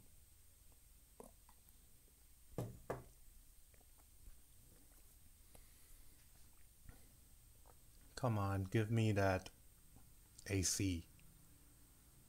Give it to me. RE. What's RE? Test set runtime error. Okay. So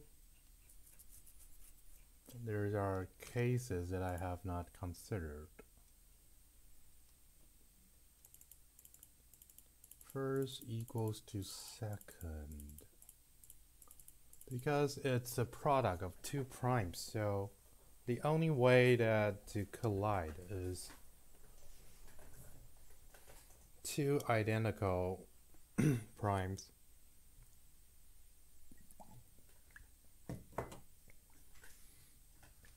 Let's see if I am solving that correctly.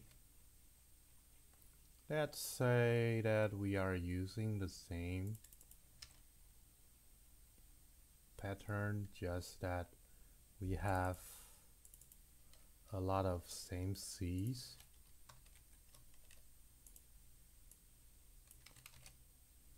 So the test case would be,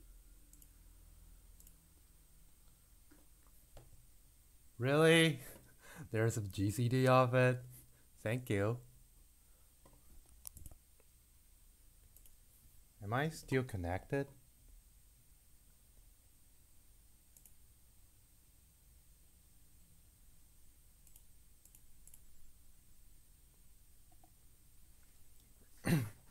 And actually, I am kind of afraid that I actually implemented GCD incorrectly. So I'm going to first try with that. Yep, that's a very useful comment. But I'm going to check this as well. I'm going to form a case that is slightly larger than the given input.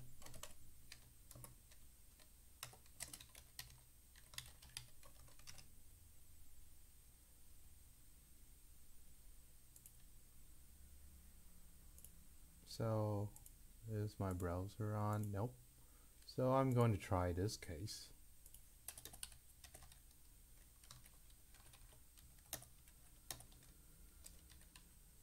The main difference between the the given sample is I put 217 in this.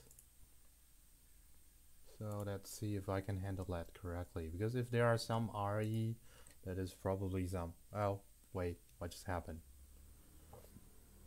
Okay. I'm going to try that. Oh yeah, there's a divide by 0. But why? I think I have already skipped that case here. First equals to second. It's supposed to break here.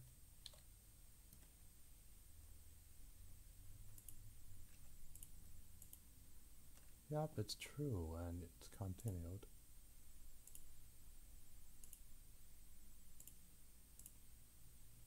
And there it goes for create plan text. So let's see what list do we get here.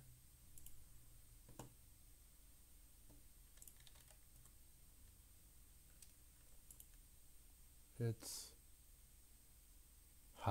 it's not. Wait. Oh, I have not stored it yet. So what do we have here? 3, 5, 7. It's the correct list. But what happened when we do the prime to plan text? So where do we crash again? Here it is. Yeah. Last inserted prime. This prime bi equals to cipher bi array divide this prime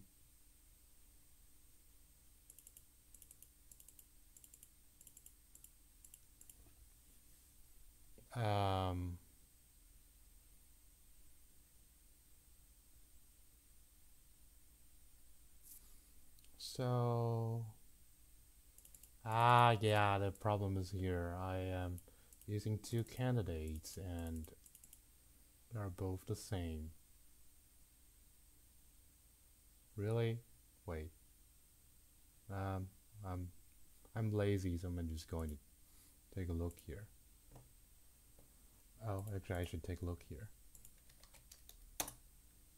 So for this case, the first inserted prime bi is expected is 31, and the ciphered bi array is 217.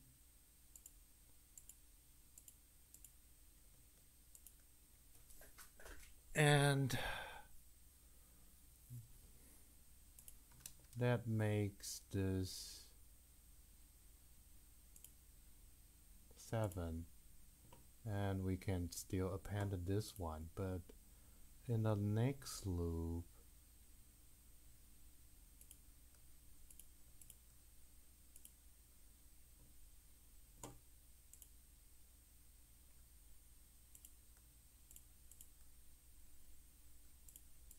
set 31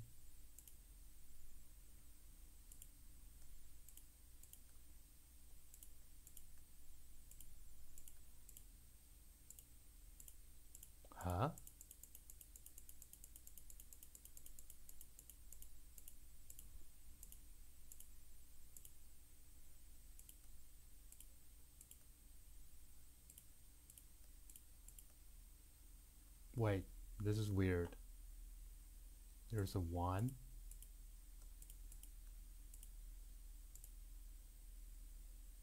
Let's bring them out then.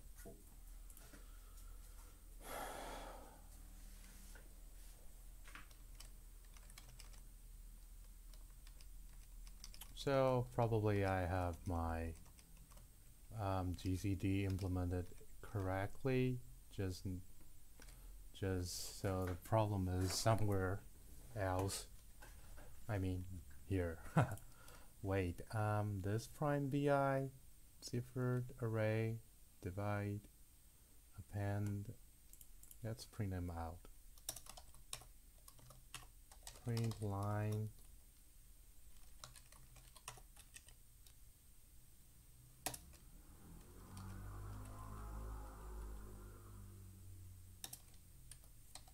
last inserted prime bi.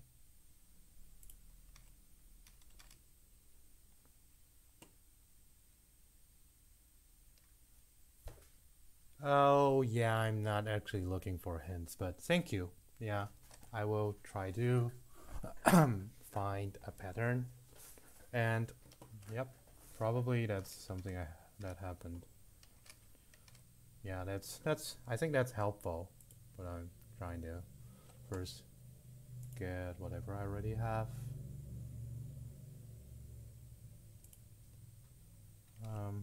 Where I? Here it is.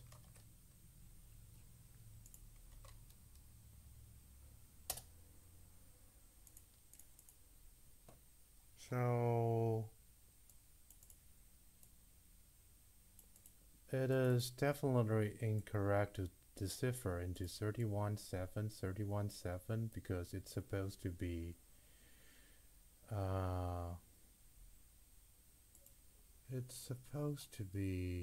okay, actually this never happens because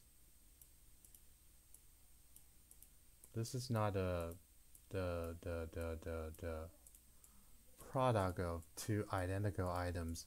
So it actually should be let's see,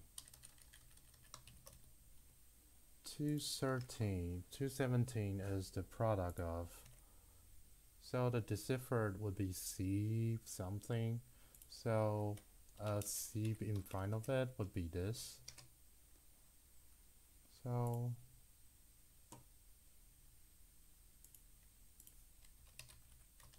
I was checking for incorrect input, so that's not something I should check for. I am hinted anyway, so maybe I should just follow the hint. But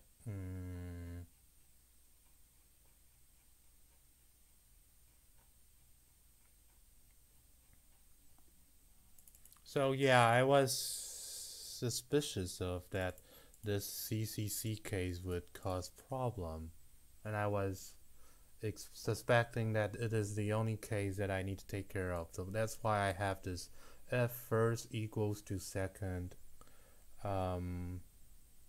check here, but seems like there are cases that I need to take more care of.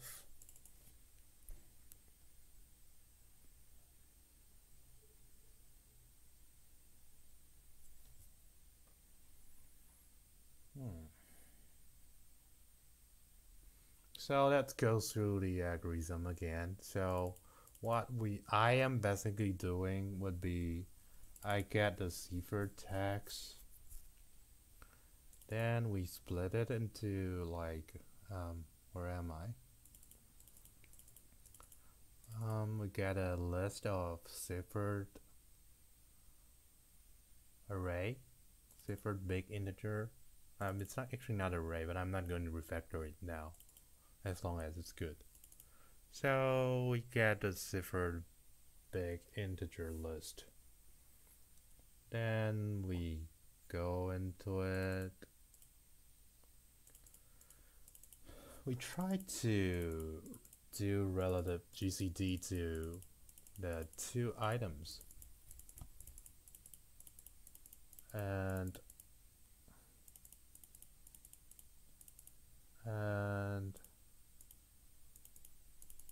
we insert the GCD, and with these two pairs we basically get three big numbers, big integers, the GCD itself and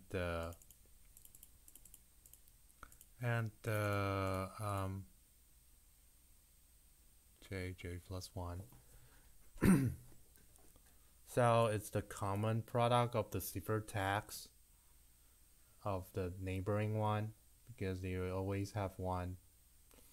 So probably we're still we're good so far, because let me check this. Am I showing my ID? Yes. Let me check this. So we have three numbers, and yeah, they are all valid numbers for sure. Yes. And for that case, oh, actually I don't need to continue here. Should I?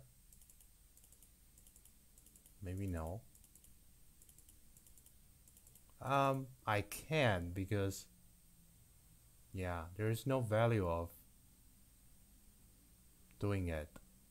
We can't just square root it if we want to, but we always have. Do we? Do we always have enough pair? I think I've checked this in the very beginning, but I'm not that sure again now that we get a RE.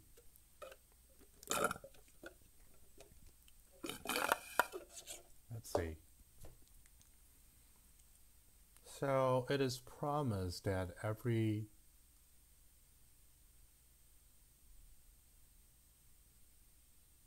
if there are multiple of the if in the plain text something occurred several times, it is promised that it will neighbor another noun plain text, and at this moment we will get the value of both A and B.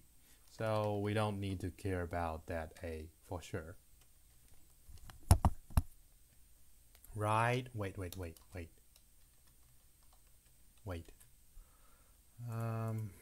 This is the plain text, and yeah, we are going to get A square, blah blah blah, and AB. So it is promised that we will get A at that moment. So yeah, I can skip this one. And yes, we will eventually get 26. And we break and we sort it. Then we create a plain text. And by creating the plain text, what we do here is to find a first candidate of the two. Well, this first candidate means the product of it's actually a list of the two products of the very first cipher text. So with that cipher text, we will probably go through whatever prime in the list, and we use the first cipher big integer and mod it by prime. If it is 0, we know that we get one candidate, and we also get the other candidate.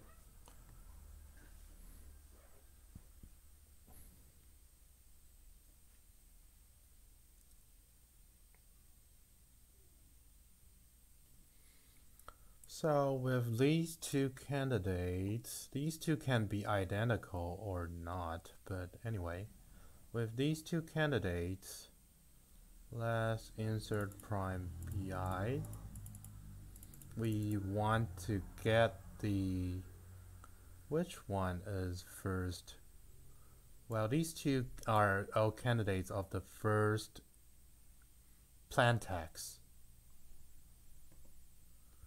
So we then try to look at the next one. What happens if these two are the same?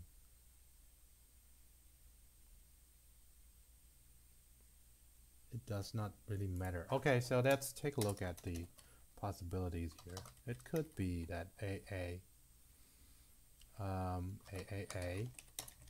AAB, and ABA, and what else?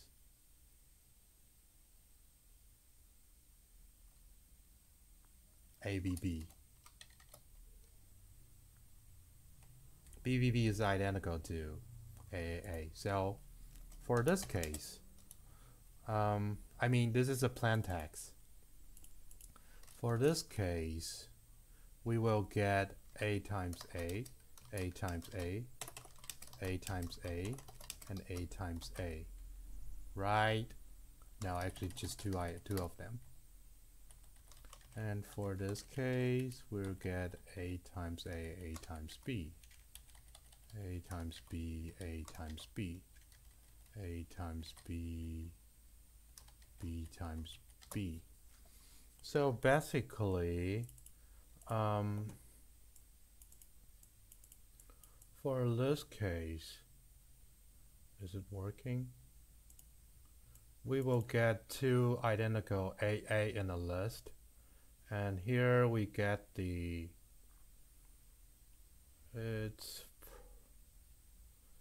and here we will see that first candidate is moddable, or let's just call it, we can divisible, maybe.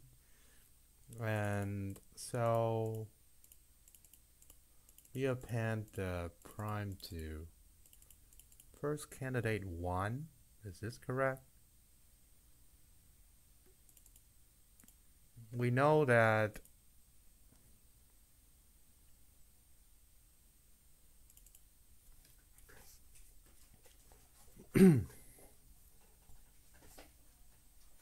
oh, actually, it makes no difference. So this one and this one is identical, and yes, we can use any of it as the divisor here.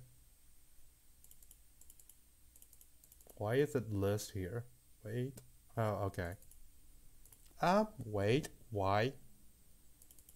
Oh, it's the first character, so the first character would be, oh yeah, so because it is divisible to the first candidate, so we know that the second candidate is actually the first plain text. So check A, B, and the two candidates are the same, and this is divisible to A, so we know that the B is, okay, this failed the track, right? A times B. We know that so yeah, actually it is that it is, what I should do here is actually, there is definitely one thing common here.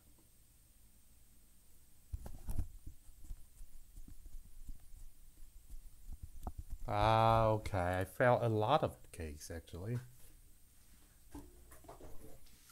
So let's see.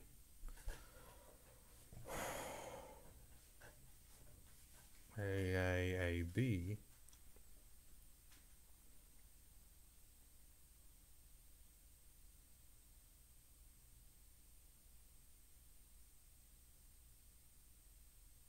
Oh, this is a lot harder than I expected. I mean, if it start with this loop, then we will need to defer this first whatever to somewhere that is so far away. So actually, so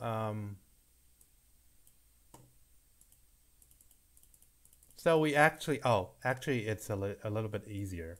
We just, instead of looking at the first and the second, we look at the first, second, and the third. So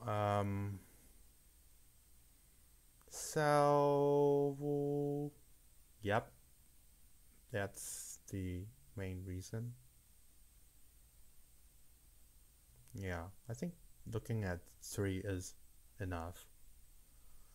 So that would be, wait a minute, Therefore, I'm going to avoid peeking at the chat, but I don't know. I shouldn't look at it, but okay, no more other patterns. And yes, yeah, I think I'm still influenced by the hint anyways, but that's still, I'm still thankful for that. But at least I find a way to look at it thoroughly instead of only looking at that pattern. So let's see. So there's actually two cases. If let's split it in this way. If ciphered bi array 1 equals to ciphered bi array 0, a or aba, else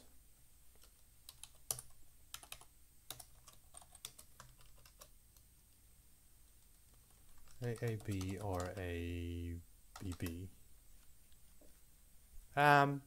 Wait.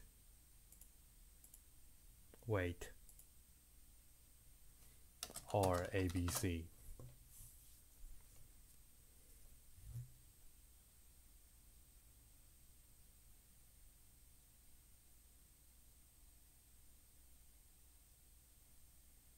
Okay. So for this case,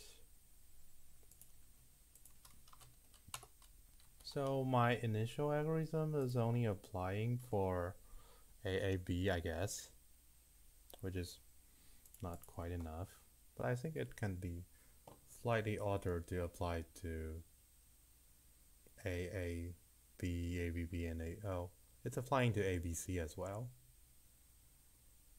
Ciphered BI array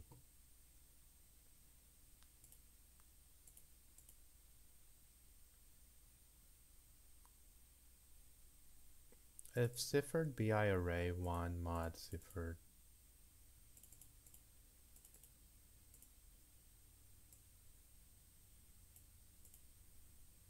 this is the middle one.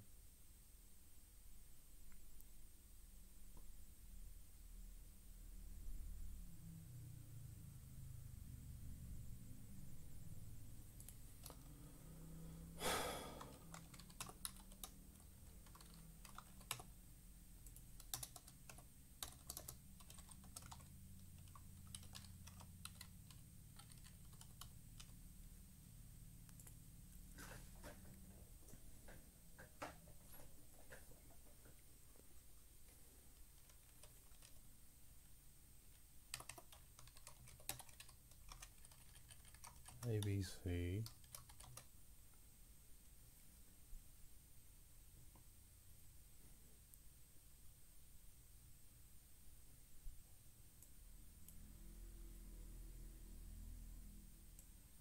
common one. So there are two candidates here. We divide it by the so if it is divisible, then okay, so yeah, it applies for all of these, but not these two.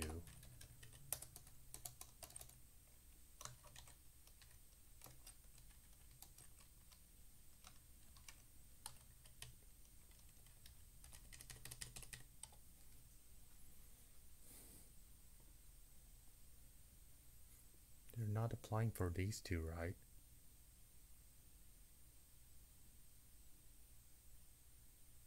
AAB, ABB, ABC.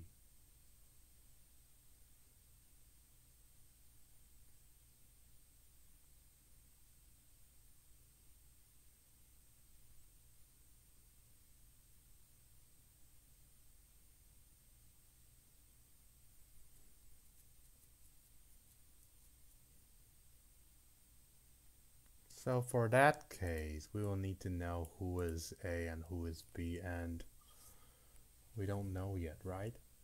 Do we know it already?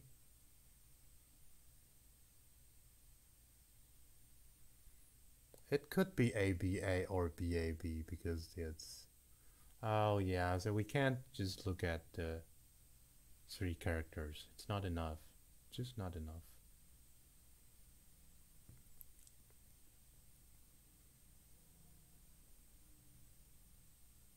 But do we care about it? We do. We probably do.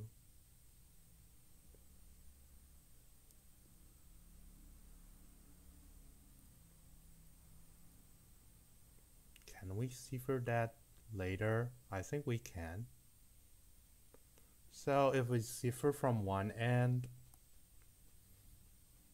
I think it's still possible, right? It's still possible for cases like AB, AB, and blah blah blah, XY, XY.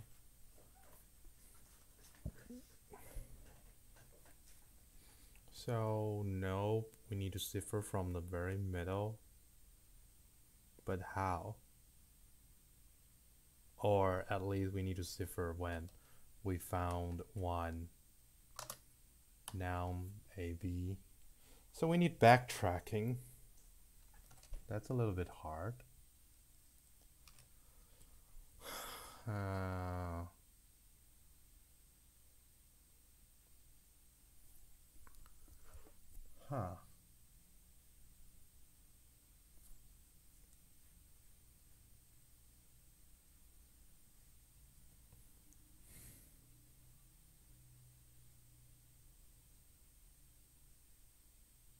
Well, it's just a little bit harder than I expected, but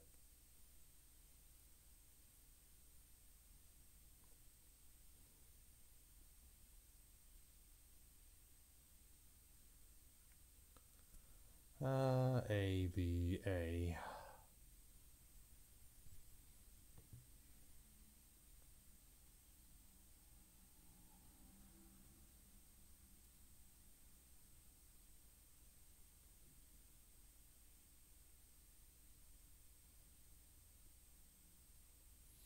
So no, we can't. Actually, we can. We can only cipher when.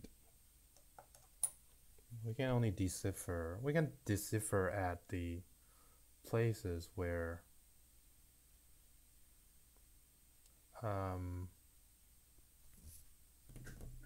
Wait a minute. So if we only decipher, it is promised that there is going to be different pairs of, but it's not promised that it's going to be. Either A or B is finally always going to reach some. We can only decipher at that place and later fill A and B in.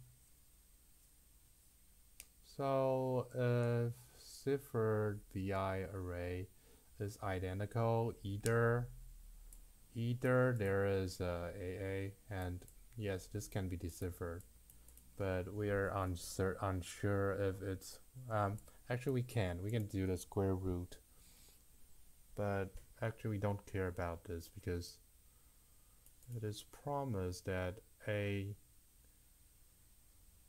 or B is going to be deciphered. It's actually a well, we can do, instead of doing backtrack, we can do a multiple pass decipher, and we only, for cases like this, we only decipher when we know the next of it. Well, that is not very efficient, but as long as the string is not long enough. What's the size of the string? T is, length is always smaller than 100, so yes, I think that is acceptable for this test case at least. So let's see. Yeah, we're going to decipher.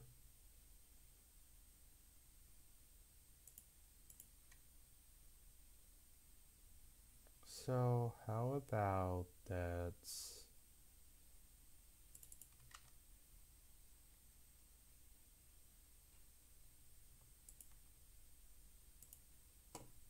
Let's start with a string builder for int. Oh, it's actually val. Oh, it's actually 1 0. I in 0 until how much? Ciphered bi array dot size Um,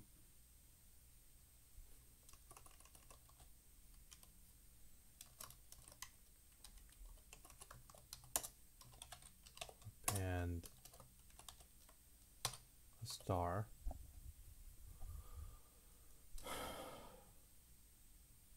It's going to be L plus 1, right? Yep.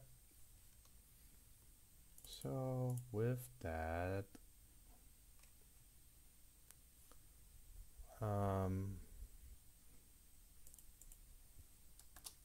the var decipher count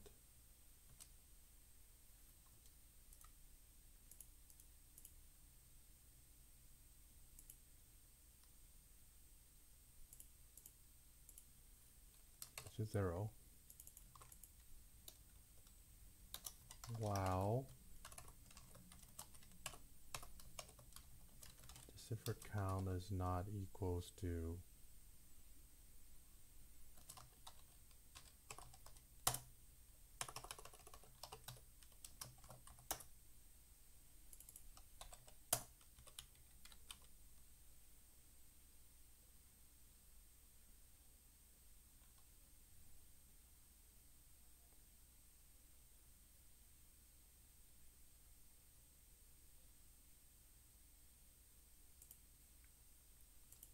for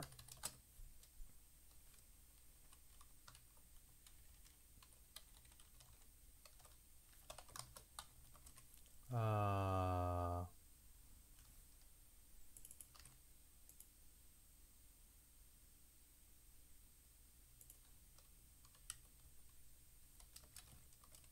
0 until no, I can't do that. I need to go through the cipher BI array instead. Really? No. I need to take a look at var BI index.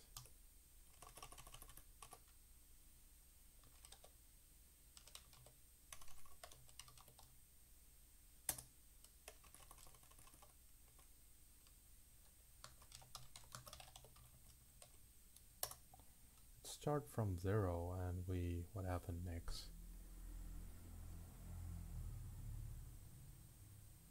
We look at the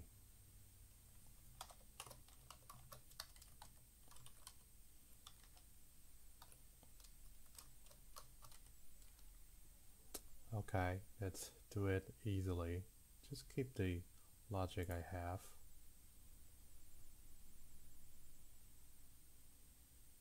The logic I have is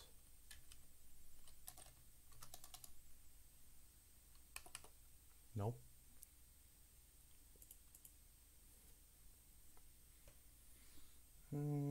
Wait. We start from 0 and 1.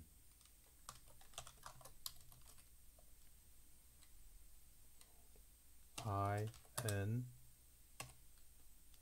0 until cipher the array dot length size until -1. So we look at two ciphered we look at two ciphered item. We look at two encrypted number.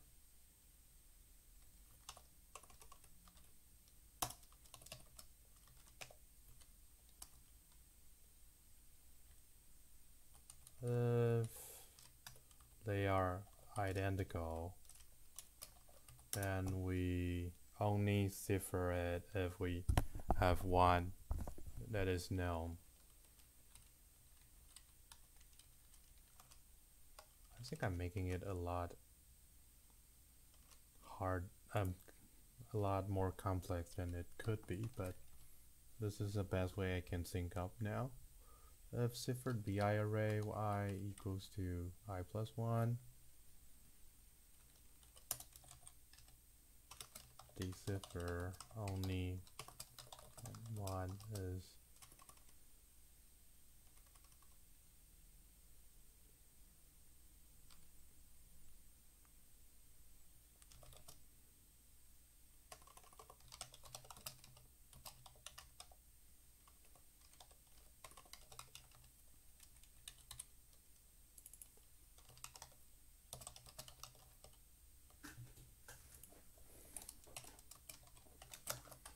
else we do the decipher.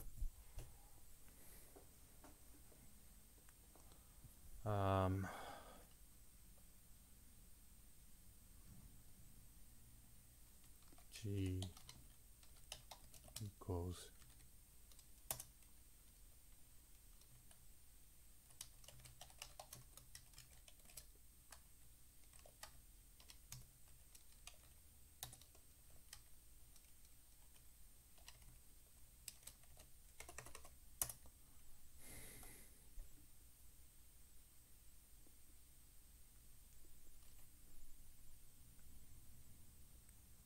what is that? Append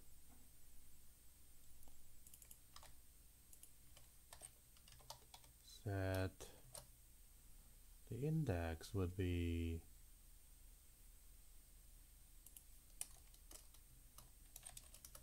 for the case of AAA, it would be A times A and A times A. And I was saying, oh, let's call it ABC to make it clear. The thing we just ciphered would be this B, and it would be at here, 0, 1, 0, 1. Set I plus 1 GCD.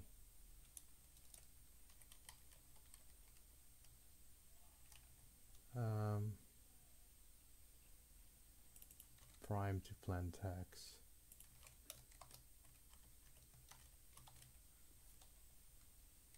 List. And we can do something else as well. I plus 1, I plus 2.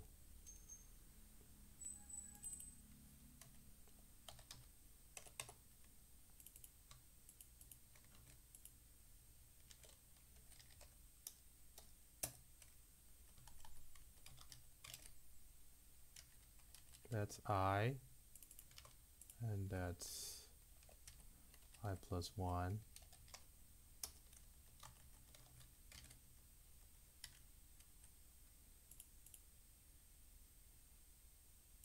Okay, let's replace it then. Oops.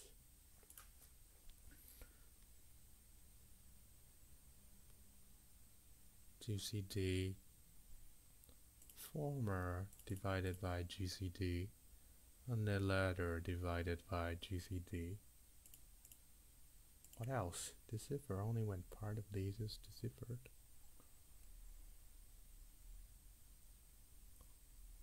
So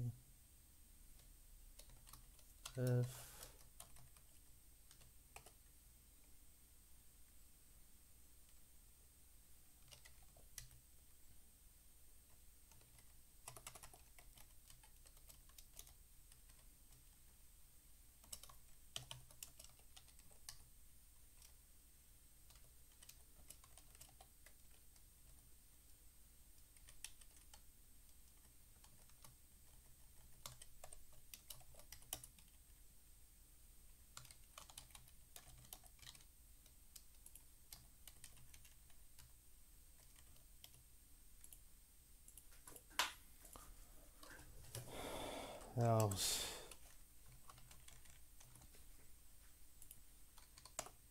else we do nothing.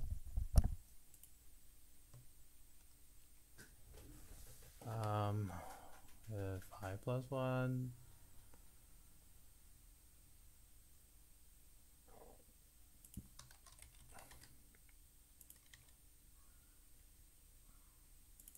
prime to plain text.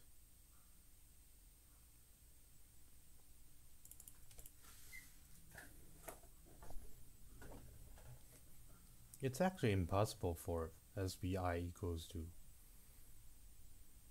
We parse from, I don't know, let's just list it because we can have algorithm for either of these, any of these cases. So for that case,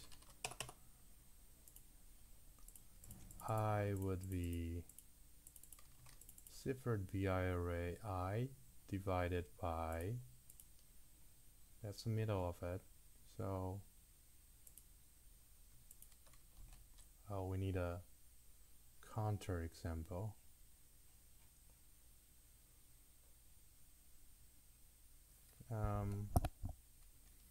It would actually be SBI plus 1. What's this? Okay. Function text to prime big integer.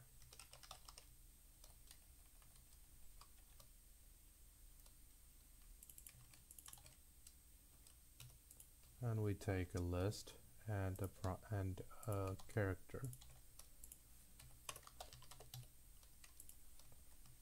Oops. No. CHAR. So that would be return list of C minus A.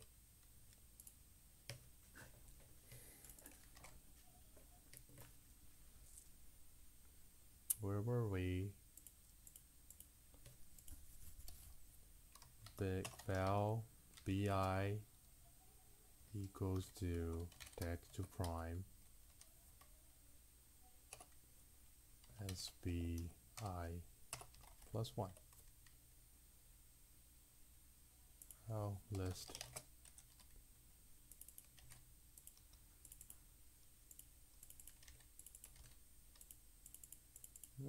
That would be divided by bi and divided by I plus 1 divided by bi. It's the same, right?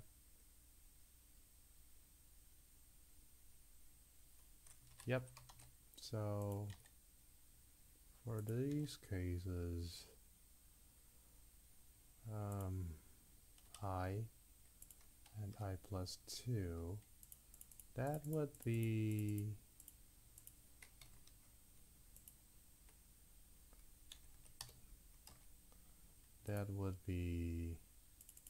ciphered BI array I dot divide L I job L middle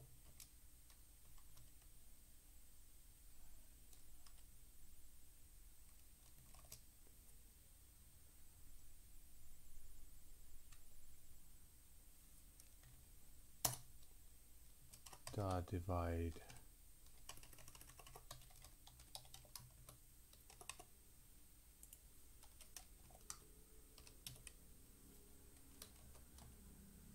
BI.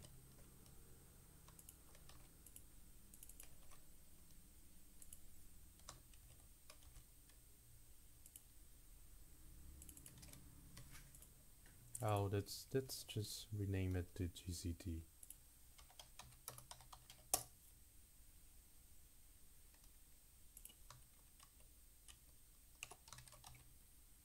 And for this case, it's going to be plus 1 GCT. Again, this one is GCT. I think that's it. And we probably need some speed up here.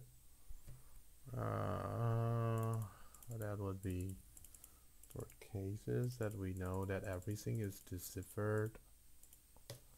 So that would be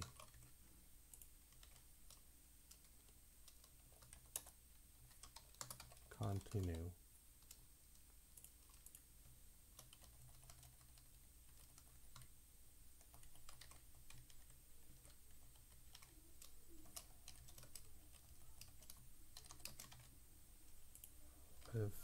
all we care about is deciphered.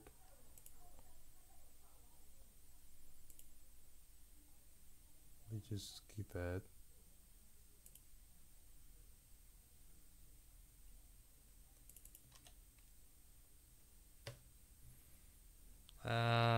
Well, that would be hard. So let's just don't use this deciphered count.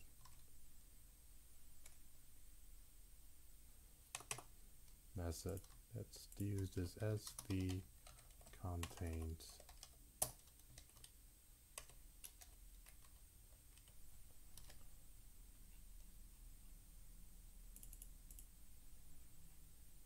So I'm a little bit lost here. Where were we? So now that we have everything, we don't need this part anymore.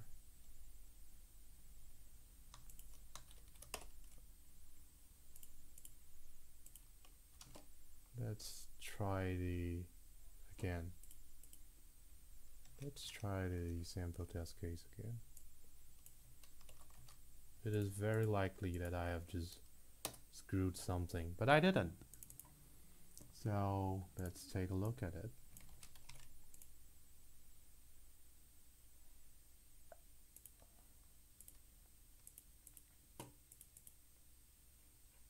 So wait a minute. Let's see the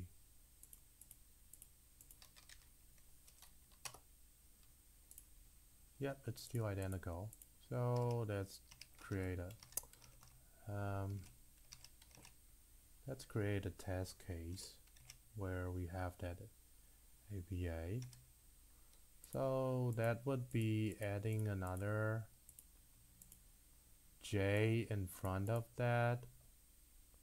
So CJ would be, wait, give me that pattern. Where am I? J, where's my vertex? Oh, here it is.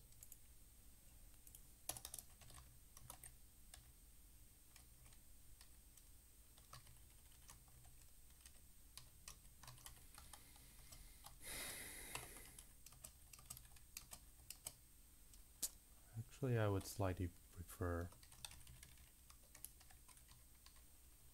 block comment. So, yep, we need another case for that. And that would be 217 actually. Right? Because that would be, where were we? The deciphered text would be CJ. This is C times J, and this should be J times C. Is it?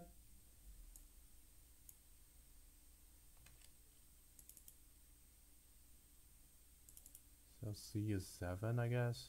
J is 13. That's, oh, J is 31. So yeah, that's the case. So yeah, why don't we try this?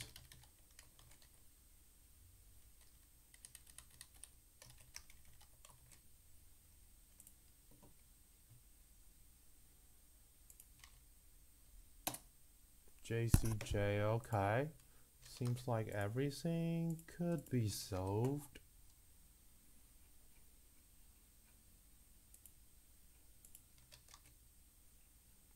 Let's submit again.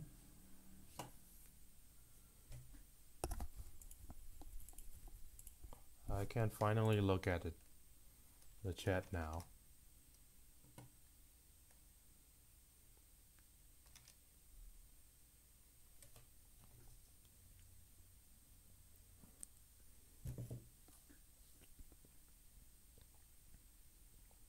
Okay, there it is. So how many points have I earned already? That would be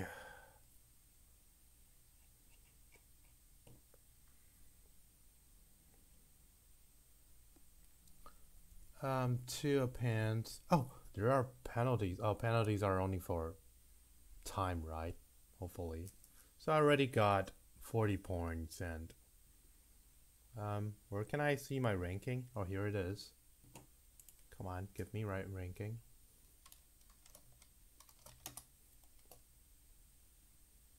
There I am. And that is one penalty or only. Okay. That's one RE. 66 point deducting the 26 point possible. That would be 40 points already. So I have already qualified for the round 1. I would say that's probably all for today. I'm not sure if anyone is still in the live. Is there anyone still watching? I'm waving to nothing because I don't have a webcam. Let me know if you have anything that you are interested about CodeJam or whoever I am.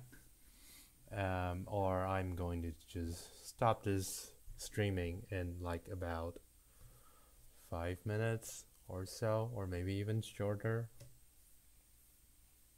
because it's quite about the time that I should sleep now already. It's like 11 p.m. in Taipei time zone.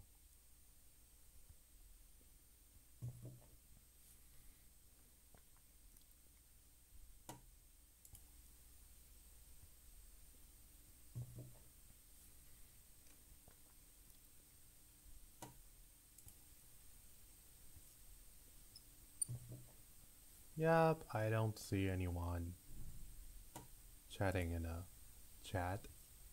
So that would probably that would probably be the end of the day.